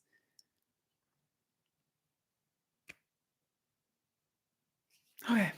To show that this option exists, one example is enough. In humans, swallowing and breathing are non-conscious behaviors, in the sense that comatose people perform them, produced by a central pattern generators in our brain. This implementation does not make these behaviors inflexible. Indeed, they are by different internal and external signals. For example, breathing rates are altered by a buildup of carbon dioxide in our by low oxygen pressure in high altitude. In fact, all living organisms make adjustments to maintain homeostasis, so none are hardwired in the sense of an electric circuit. It is simply incorrect to assume that if plants are not automata, they must be sentient. Okay, fair. Fair, but it doesn't mean that they're not. Fair. I'm giving you credit. That's fair. Plants have evolved the capacity to integrate multiple sensory signals and to respond accordingly. For example, multiple factors can influence their flowering time, including day length, irradiance, temperature, mineral, nutrients, and more. These are genetically programmed responses to environmental factors that provide flexibility to the plant's behavior. You're not taking into consideration memory there, by the way, and the fact that all of this kind of comes back, this piece here comes back to the idea of whether or not, and I've actually said this before. I've said this before, and this is probably if I was working in a laboratory, this would be the experiment I would want to devise in the sense of the type, not the experiment itself, because the whole point is that I don't know how the experiment would be done. But I think that that's the experiment to be. The thing that we need to answer in order to get to this is whether or not plants make bad decisions. Hear me out on this for a second, okay? Is a plant, so humans, we take an input and we evaluate that input not only based on its validity, in other words, I don't know, it's cold outside, should I wear a coat? Okay. So I evaluate whether or not I should wear a coat based on a number of factors. Cultural factors, it's wintertime, therefore I should have a coat. Factors of how does my body feel the temperature of cold? In other words, when cold hits whatever degrees it is, how does my own body reflect? Like, how does my body feel that cold? Does it something that affects me and greatly and it hurts? Like, for example, I'm the kind of person that cold air on my skin, I have learned over the years that it's not so much the external temperature, it's whether or not it touches my skin. So, for example, I can't wear like short coats because when air gets through and maybe touches my skin, for me, it's almost painful. So if I have a longer coat, then that air doesn't touch my skin. And even if the coat is thin, I'm still feel warmer. That's a personal thing, right? So there is factors that are biological, but that are based on the individual, right? Which is what they're saying. But then there is also another aspect of this, which is, do I have some trauma around a coat? In other words, do I wear a short coat even though it doesn't actually help me? Like, in other words, it's not good enough, but because I think that it looks better on my body than a long coat. I feel like a long coat makes me look frumpy or a long coat makes me look whatever. And so I wear a short coat, even though it's not a good decision to wear a long coat. It doesn't really solve the need of being cold. But because I have this feeling of I want to feel pretty or I want to feel whatever, then I wear a short coat. By the way, all my coats are long, just so you know, because all my coats are. I do have one short coat, but I only wear it in the spring when it's not cold out. It's kind of more of a show coat. I don't do short coats for exactly the reason I was telling you. But the point being is that being a person with body dysmorphia, I have had periods where I have worn inappropriate clothing, inappropriate in the sense that not appropriate to the temperature because of the way it looked, because my body image didn't allow me to do things, right? So sentience, to a certain extent, is described by irrational behavior that is based on traumas and other kinds of complexes and situations that happen. The question is, how do you show that a plant has that? In other words, in what we were just reading, right, we are basing this on the idea, this whole thing that, plants, for example, make decisions on when to flower based on things like day length, the irradiance, the temperature, the mineral nutrients, and more, right? And so, therefore, this group of scientists is saying that this is the equivalent of being something that is automated because this is when they do it, right? They do it based on these factors, and these factors are almost like a formula that ends up. But is that actually the case? Or is there also this other piece that says that we don't know how to measure yet, that is some other factor like, I want to I want to flower when my others around me are flowering so that we can make this really beautiful spectacle for the humans. I'm not saying that's what's happening. I'm just stating that we don't have a way of knowing this. I flower, yes, based on day length and temperature and mineral nutrients and stuff, but also on the fact that I know that there's a family of, whatever kinds of animals that are living nearby. And I can have a sense of when they're going to come, and therefore they're going to pollinate me better. So I'm going to also connect to them. And they have a rational time. So I have to be paying attention to them, and I have to be reacting accordingly. Or I do it because I know that there's a human being that comes and collects my seeds, and I know that this human is more likely to come out when the days are this type, so therefore I'm going to flower in this type. I think that these are the types of things that, and I could be totally irrational and saying really stupid shit, but it's what I think. I really feel like, to a certain extent, science doesn't have any way of measuring this type of stuff because we don't know how to get into the plant mind. We're not going to go ask plant communicators because, we don't believe in plant communicators. The scientific community doesn't believe in plant communicators. So they're not going to go ask plant communicators. They're not going to go ask about, these other types of people. And therefore, we don't have any way of studying that. And so we just get to studying the things that we can measure, which, of course, if we can measure them, then that means that there's probably an automatism. And not only that, I also still think that some of these things are complex to measure. And so therefore, even though we think we're measuring them, I actually don't think we are measuring them, because I don't think we have a strict formula that says, 10 days of this, plus I still think that there's wiggle room in it. Anyway, that's my thoughts. I'd love to hear your thoughts on it, but I think that that's part of the factor. Okay. Another example, so I'm going to get back into this thing because that was just my aside. Another example is the pairs of guard cells around tiny stomata in the leaf epidermis that regulate exchange as well as water loss from the plant. Each pair of guard cells integrates multiple signals to regulate the stomatal aperture, including light, CO2, leaf water potential, pathogens, temperature, and the time of day. Every square millimeter of a typical leaf contains around 200 to 300 stomata, each of which regulates its aperture independently. It is absurd to regard each decision-making pair of guard cells as an independent sentient being, which would be biopsychism. Thus, plants are better understood as complex adaptive systems that are able to respond appropriately to changing environmental conditions. This adaptability is an emergent property of the plant genome that does not require sentience.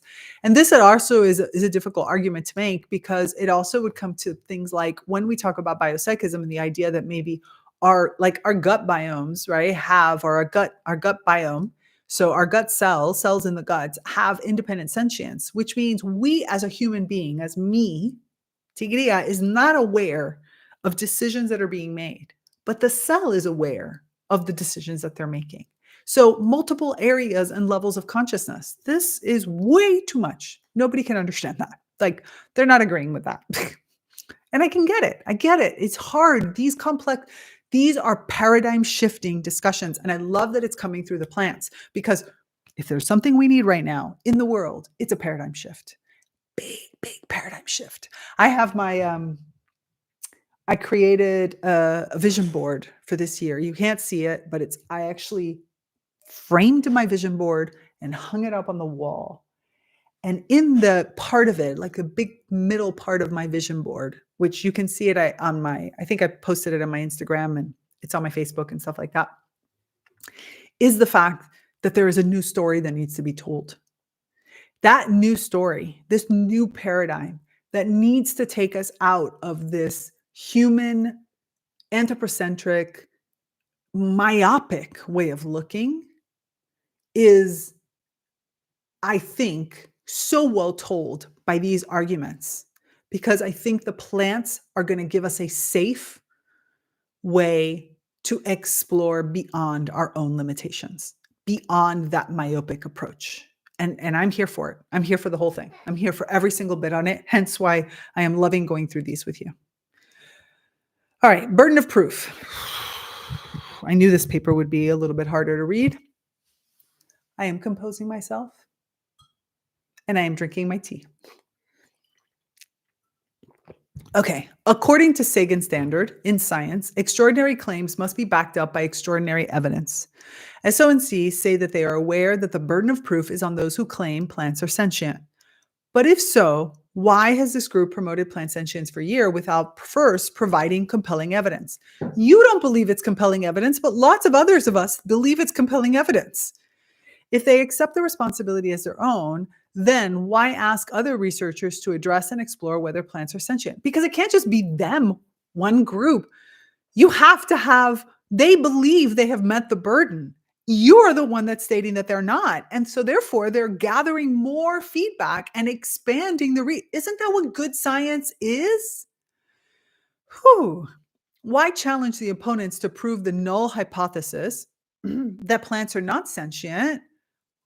Isn't that good science? By stating that there is no reason to suppose that plants could not have evolved sentience. I agree with this, and for all the reasons we've talked about already.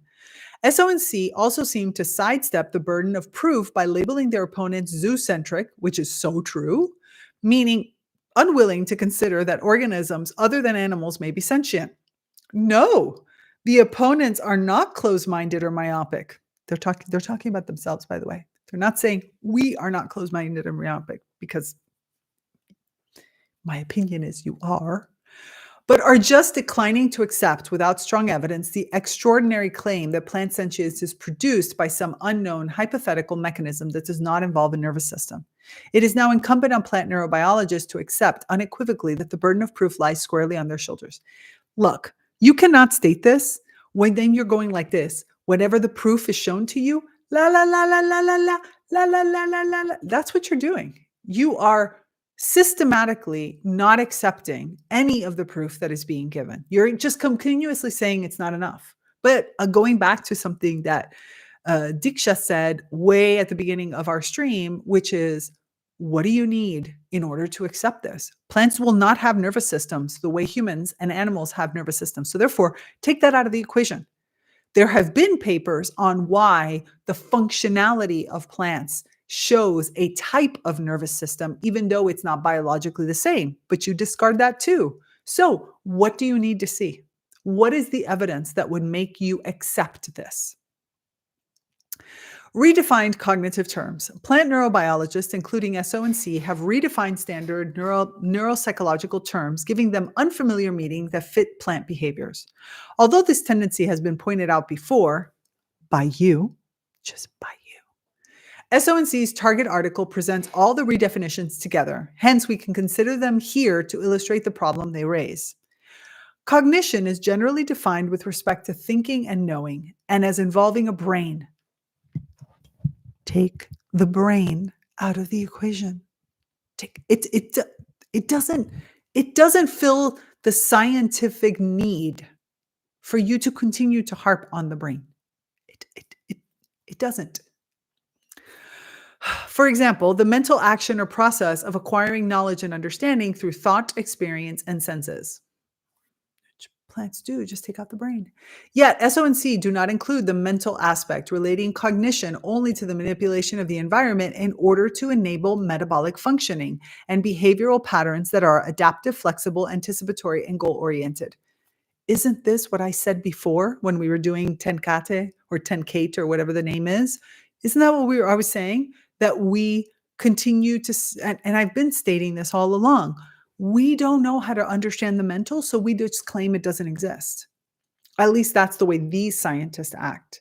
You can't understand the mental. You're not going to go ask a plant, communicator to talk to you. Although in animal sentience, just so you know, in the world of animals, There are now even conferences on animal communication, on the idea of nonverbal communication that's happening. We're still not there for plants. It's going to take a while. In his commentary, Cate disagrees with SONC's definition of cognition. Although his own definition does not demand a brain or mental processes, it requires a consideration of the causal mechanisms behind behaviors, which SONC's definition leaves out. Instead, SONC only consider adaptive responses. Merely being adaptive is not a criterion for the presence of cognition or sentient processes. We've already talked about that. Decision-making, which is the other piece I talked about extensively, in standard definitions involves minds and mental pondering, making up one's mind as to an opinion, course or of action, etc. But SONC's use of the following redefinition of Reed et al. Does not require a mind as a central controller. The action by an entity, individual, organism, or group of selecting an option from a set of alternatives based on characteristics of the alternatives that the entity can perceive.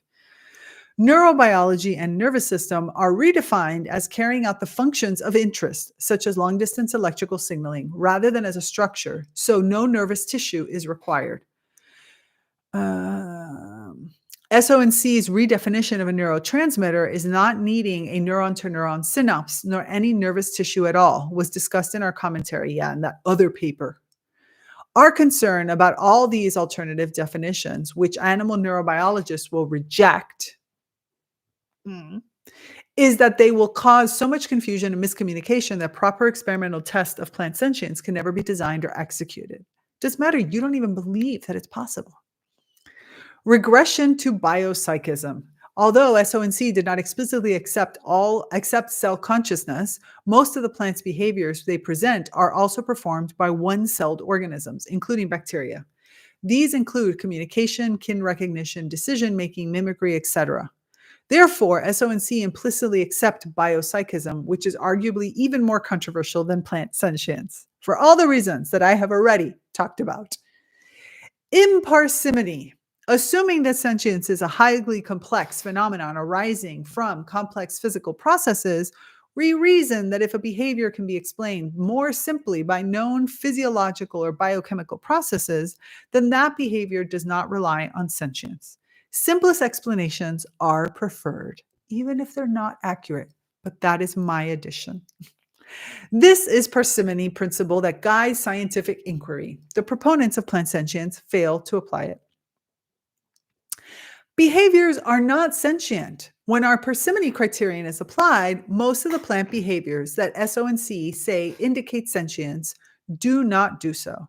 We've analyzed that behaviors from their section 2 almost all can be explained more simply. For example, communication, kin recognition, foraging, mimicry, and swarm intelligence can all be explained by chemical signal molecules or other specific cues that affect membrane receptors and therefore induce a direct response, which, by the way, is the same as in humans, right? Ultimately, everything that we feel ends up as a electrical or chemical signal in our body, and that's the reason why we behave.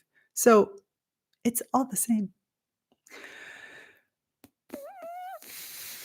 Decision-making. The ability to make decisions is the proposed indicator of a plant sentience that SONC cover most thoroughly. But SONC's concept of a decision as a choice between alternative courses of action in the face of multiple compelling stimuli does not need sentience.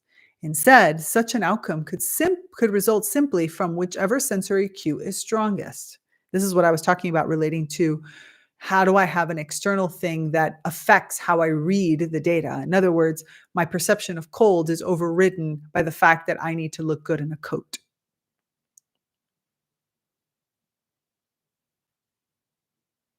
It's like, huh?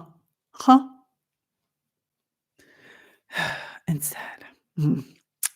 Or from the stimulus whose genetically programmed receptor molecules are most abundant. Or the stimulus whose receptors are most important for survival is determined by natural selection. But can you measure that? I want you to prove that that's what happens. That might be your explanation, but I don't know if that's what's really happening. In the practical sense, the non-sentient decision could just consist of plants growing along trails of attractive molecules to reach a goal that enhances their survival. Other non-sentient decisions could arise from growing in a direction that avoids danger signals, as in Li and Zhang's demonstration that Arabidopsis roots void salty regions of soil. The trade-offs that SO and C called decisions could be explained instead by a simple internal decision that says, grow away from this negative signal, except when the program is overridden by another signal that enhances survival. They're finally citing Cahill. Oh, I had an interesting exchange with Cahill on this matter, but that's for another. I'm going to put that into another stream. Such simple explanations can be extended to those trade-offs that minimize a plant's risk sensitivity.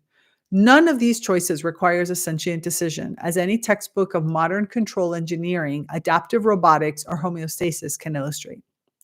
It is unlikely plants make true sentient decisions because all plants in a population tend to respond to a stimulus under the same environmental conditions, whereas if they had sentient volition, some would decide to act differently. And I think that this excuse me, this statement right here, this is an extremely important statement. This is the statement, in my opinion, that we need to test. It is unlikely that plants make true sentient decisions because all plants in a population tend to respond to a stimulus in the same way under the same environmental conditions, whereas if they had sentient volition, some would decide to act differently. Now, in my experience, this statement that they just said is false, because if I look at even just houseplants that I stare at and commune with every single day, I see that even plants in the exact same location with the exact same environmental conditions are acting very differently. And so, what are the things that cause that difference? So, I feel like we do see some of this, but again, because we don't know how to measure it, we discount it, or they don't know how to measure it, so they discount it. Read it all claim that phototropism, in which plants grow toward a source of light, is a sentient decision. However, the mechanism of phototropism is quite well understood and does not involve any kind of mental processing before bending toward the light source. I'm okay with that. I can believe that one. Except in the case of well-defined mutations that block light perception, 100% of the seedlings bend toward the light.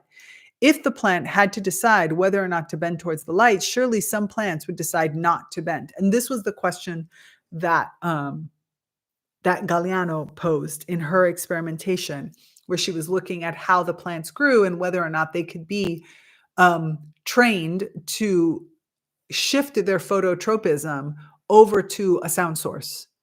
And so in the way that she interpreted the data, the answer was yes. I don't think that these people agree with that, but that's a whole other story. Except in the case where well-defined mutations that block light, 100% of the seedlings bend toward the light. If the plant had to decide whether or not to bend towards the light, surely some plants would decide not to bend, which is what Galeano says. And this is why she said that her experimentation of the Pavlov's adaptation works. Because plants are genetically predisposed to bend towards light, there is no need to invoke sentient decision-making in plants.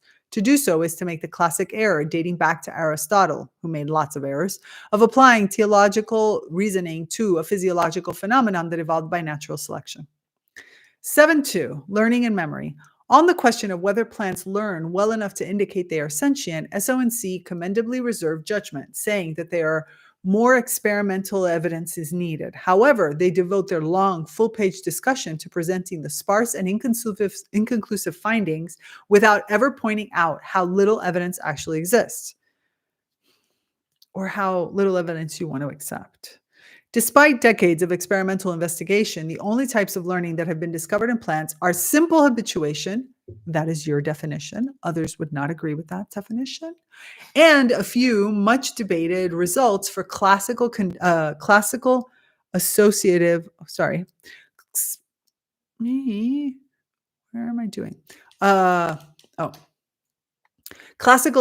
learning. These learning types do not indicate sentience because the spinal cord of a live human or rat, when severed from the brain and obviously not conscious, can still learn in these ways because you don't accept any other kind of psychism. Only an advanced type of learning of completely novel behaviors that involve the whole body are evidence of sentience. The criteria for learning and sentience in invertebrates are far more exacting and rigorous than those SO and C used for plants. Numerosity. C also claim that plants have sentience based on numerical competence, the ability to count. The evidence they cite is the trigger hairs on the trap of a Venus flytrap usually need to be touched twice for the trap to snap shut. Lupzig and al. Found that this requirement stemmed from simple physiology, two-touch-induced action potentials with their accompanying waves of Ca2, Ca plus 2, traveling over the trap are much needed for enough calcium to enter the target cells and thereby spring the trap. Again, every behavior has a biological equivalent. That doesn't say anything. This is an elementary threshold effect rather than sentient counting. 7.4, valence. SO and C call for more studies on whether plants have valenced sentience, which is the organism's ability to assign a value to a particular stimuli. This is what I was talking about earlier, that we just don't have any kind of experimentation that could possibly show this today based on how we understand and how we read and can understand the behaviors of a plant. Valence is the basis of the effective form of sentience, of feeling emotions, moods, pain, and pleasure. However, the studies that SO and C cite are suggesting valence merely show that plants avoid harmful stimuli, e.g. roots grow to escape from strong light. Such avoidance, however, is readily explained as physiological reflex, and reflexes are not sentient.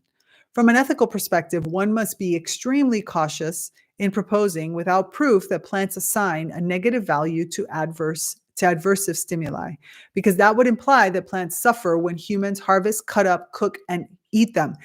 There it is. You just said it. You just said it. This is your fear. Your fear is the fact that assigning a negative value to adverse stimuli is that it would change the behavior we have to have with plants, to plants, in order. Sorry, I have to calm down.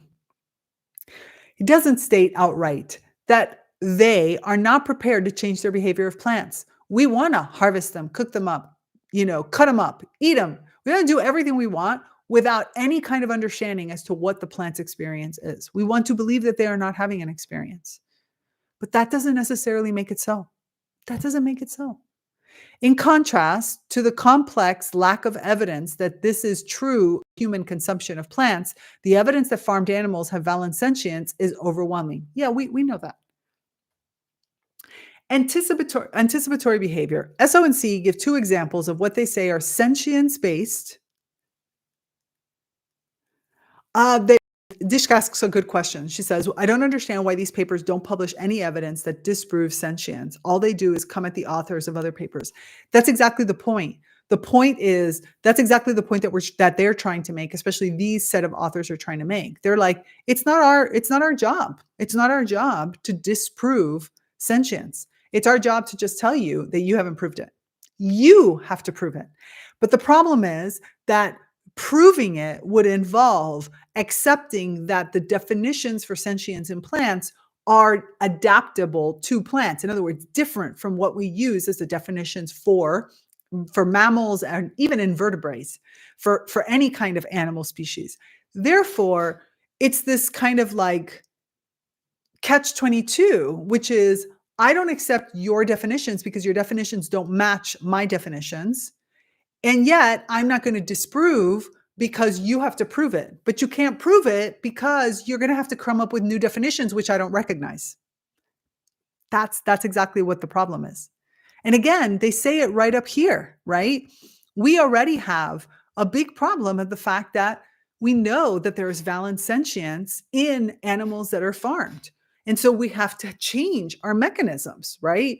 Industrial farming has to change, but can you imagine how much more it will have to change? Like when we think of animal husbandry, we are already pushing for large amounts of change. Now, I do not believe we should not eat animals. I come from a community where we have a deep relationship with animals and plants, and we eat animals and plants, but from a place of relationship.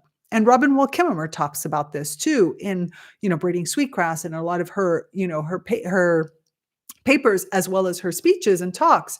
She talks about this is about relationship. And so therefore, we need to create relationship, and the relationship will accept that there is valent sentience. There is sentience, but that in this relationship, there's also a reciprocity that allows me to take and to give back. And I take life and I give back in other ways. And honestly, something bigger can come along and take my life, right? And there is this reciprocity, but it's a very difficult concept for us to think about with the human-based concepts that we have. Anticipatory behavior. SO and C give two examples of what they say are sentience based on anticipatory behavior in plants. The first is leaves of the Cornish mallow, Lavatera, reorienting to the east overnight to face where the sun will rise in the morning. The second example is roots of the pea plant, Pisum, growing into nutrient patches that are increasing in nutrients and not just high in nutrients in the absolute sense. In both cases, however, it seems that simple commands could be programmed into the plant's growth modules. Lavatera could have an inherent timer plus a command to reorient to the opposite direction of the previous sundown. And Pisum plants roots could have a command to respond to the increasing nutrients. No sentience would be required. Again, they're not going to believe any of them. One study discussed by SO and C, however, does seem to show a true anticipatory behavior through operant learning. Mittelbach, well, they're giving one, present evidence that flowers of the Andean plant Nassa poissoniana anticipate revisits of stimulated pollinators by learning from the intervals between the pollinators' previous visits. That is, the flowers learn to delay swinging their stamens towards their center after they have been trained on the time when a pollinator will arrive. This was the example that I gave in my long diatribe recently. Statistical tests firmly support their conclusion, although the large variation between the responses of different plants raises some. Isn't the fact that there's a large variation instead prove their point? Because isn't it what you were talking about earlier, where homogeneous responses proves that there is no sentience, but instead, if there was individualized or personalized? So isn't this the fact that they have variations? Mm, mm, mm. Another caveat is that the experiments used an artificial stimulus to initiate the response, a needle that bent the nectar scale trigger rather than an insect, as in nature. These considerations suggest that the experiments need to be replicated and extended. Well, nobody's disagreeing that they need to be replicated and extended. Moreover, although Nassa flowers may indeed have anticipatory learning, such learning is thought to indicate sentience only when it involves the whole body rather than just one organ flower. Again, you are using the example of humans or animals. Plants have a very different biology of their bodies. You cannot use the same criteria. You can't. That's like you're trying to have it both ways. Still, if validated, the NASA system offers promise as a model for investigating plant learning, especially because its stamen movement are relatively fast and unambiguous. This is less laborious than studying learning by waiting for plants to grow slowly towards a stimulus. Oh, just because it's easy, you're going to recognize it? Dude. Playing the counter evidence. Although SO and C do cite nearly all the opposing literature, they fail to consider the vast majority of the grounds for the concerns raised, and those they do address are dismissed without sufficient reflection. So you're not dismissing without sufficient reflection, but they are. Thus, SO and C's analysis is not balanced. Objections that should have been considered are: 1. The electrical signaling in plants travel just one way, with no feedback signals ever having been measured in plant studies. But back and forth signaling is needed for the information integration on which sentience depends. Okay, I understand this one. This one kind of, I get this one. Because it is true that you expect there to be a response. The question, though, is the electrical signal that's going in one way, is the response actually arriving in a different way? Because again, physiology is different. I don't know the answer to that. That's just a question that I ask myself. B, redefining cognitive terms can lead to confusion and circular reasoning. It's not redefining, it is adapting it to fit the model of a plant body. The large differences in electrical signaling between animals and plants are downplayed. No, they're just different. They're just different. We have to understand the function, not the how. Not how they do it or the mechanism, but the why they do it. Our own publications have documented these electrical differences in depth, starting with the action potentials being fast and starting by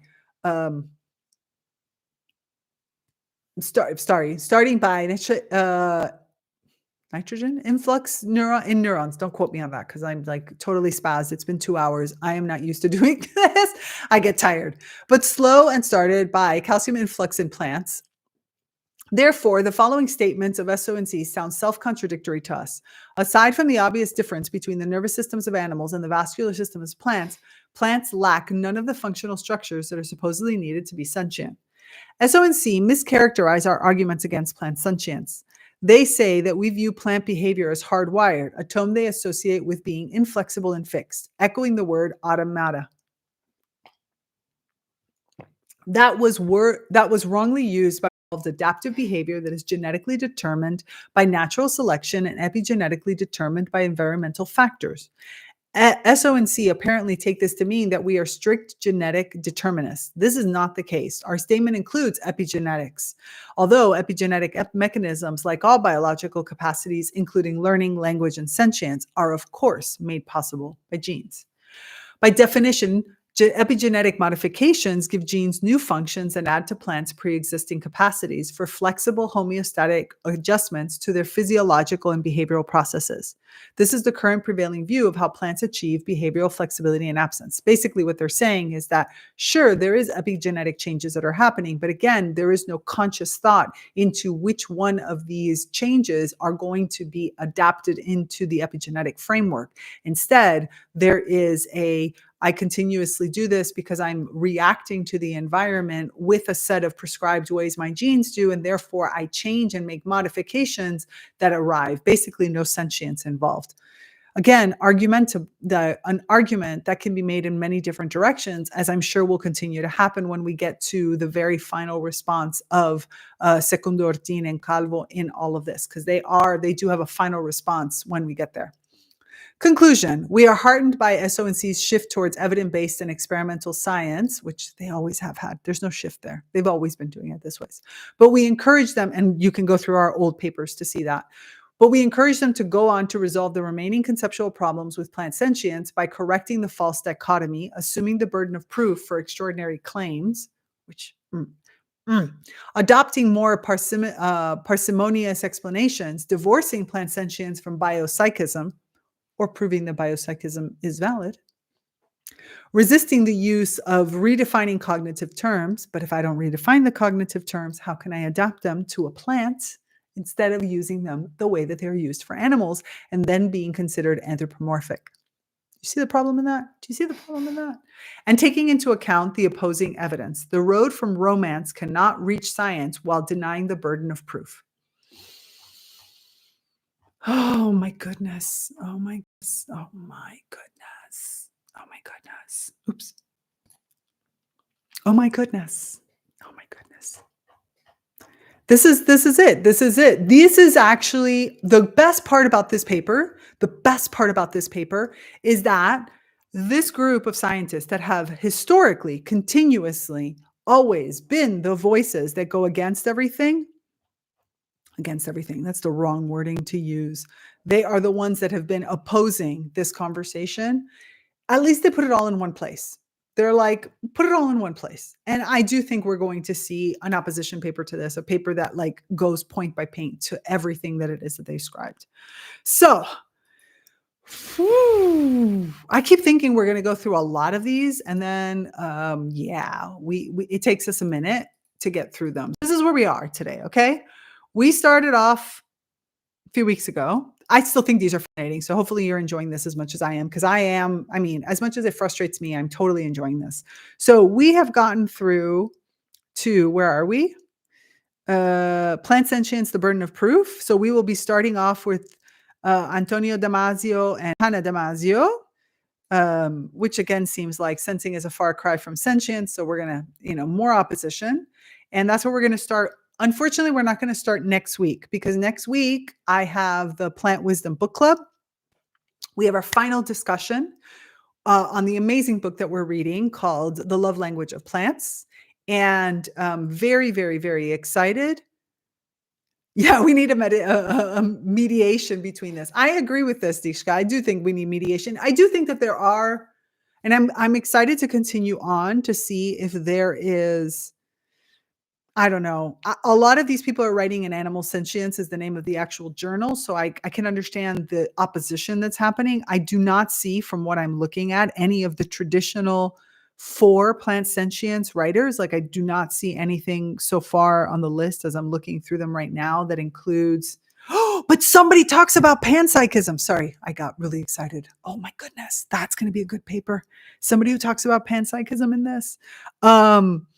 I do not see any of the traditional players, which is in some ways for Secundo Ortin and Calvo good. Like, I don't see Galeano writing in here, Mancuso. I do not see Mancuso, Balushka. I don't see any of these Novoplasty. Like, I don't see any of the traditional players that are kind of for plant sentience. So I do think that this is going to be a good thing because it's going to give them lots of data to work with, and it's forcing people to sort of show their hands. And I think that this is a positive part. I mean, overall, as much as it's frustrating, we are seeing what the arguments are. And as you can see, some of them are still good arguments that we need to reflect on, but some of them are kind of like, really, folks, really, really, really? Now we still have this. So it will be very, very interesting to see how this goes forward. As I said, next week, I do not have a plant consciousness commentary session. Hold on, let me look at my calendar. I don't have one scheduled for Friday because, again, we have the final book club discussion.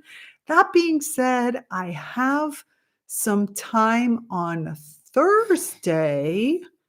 Maybe I will do it on Thursday instead. So keep an eye out. I'm writing myself a note to see if I can fit.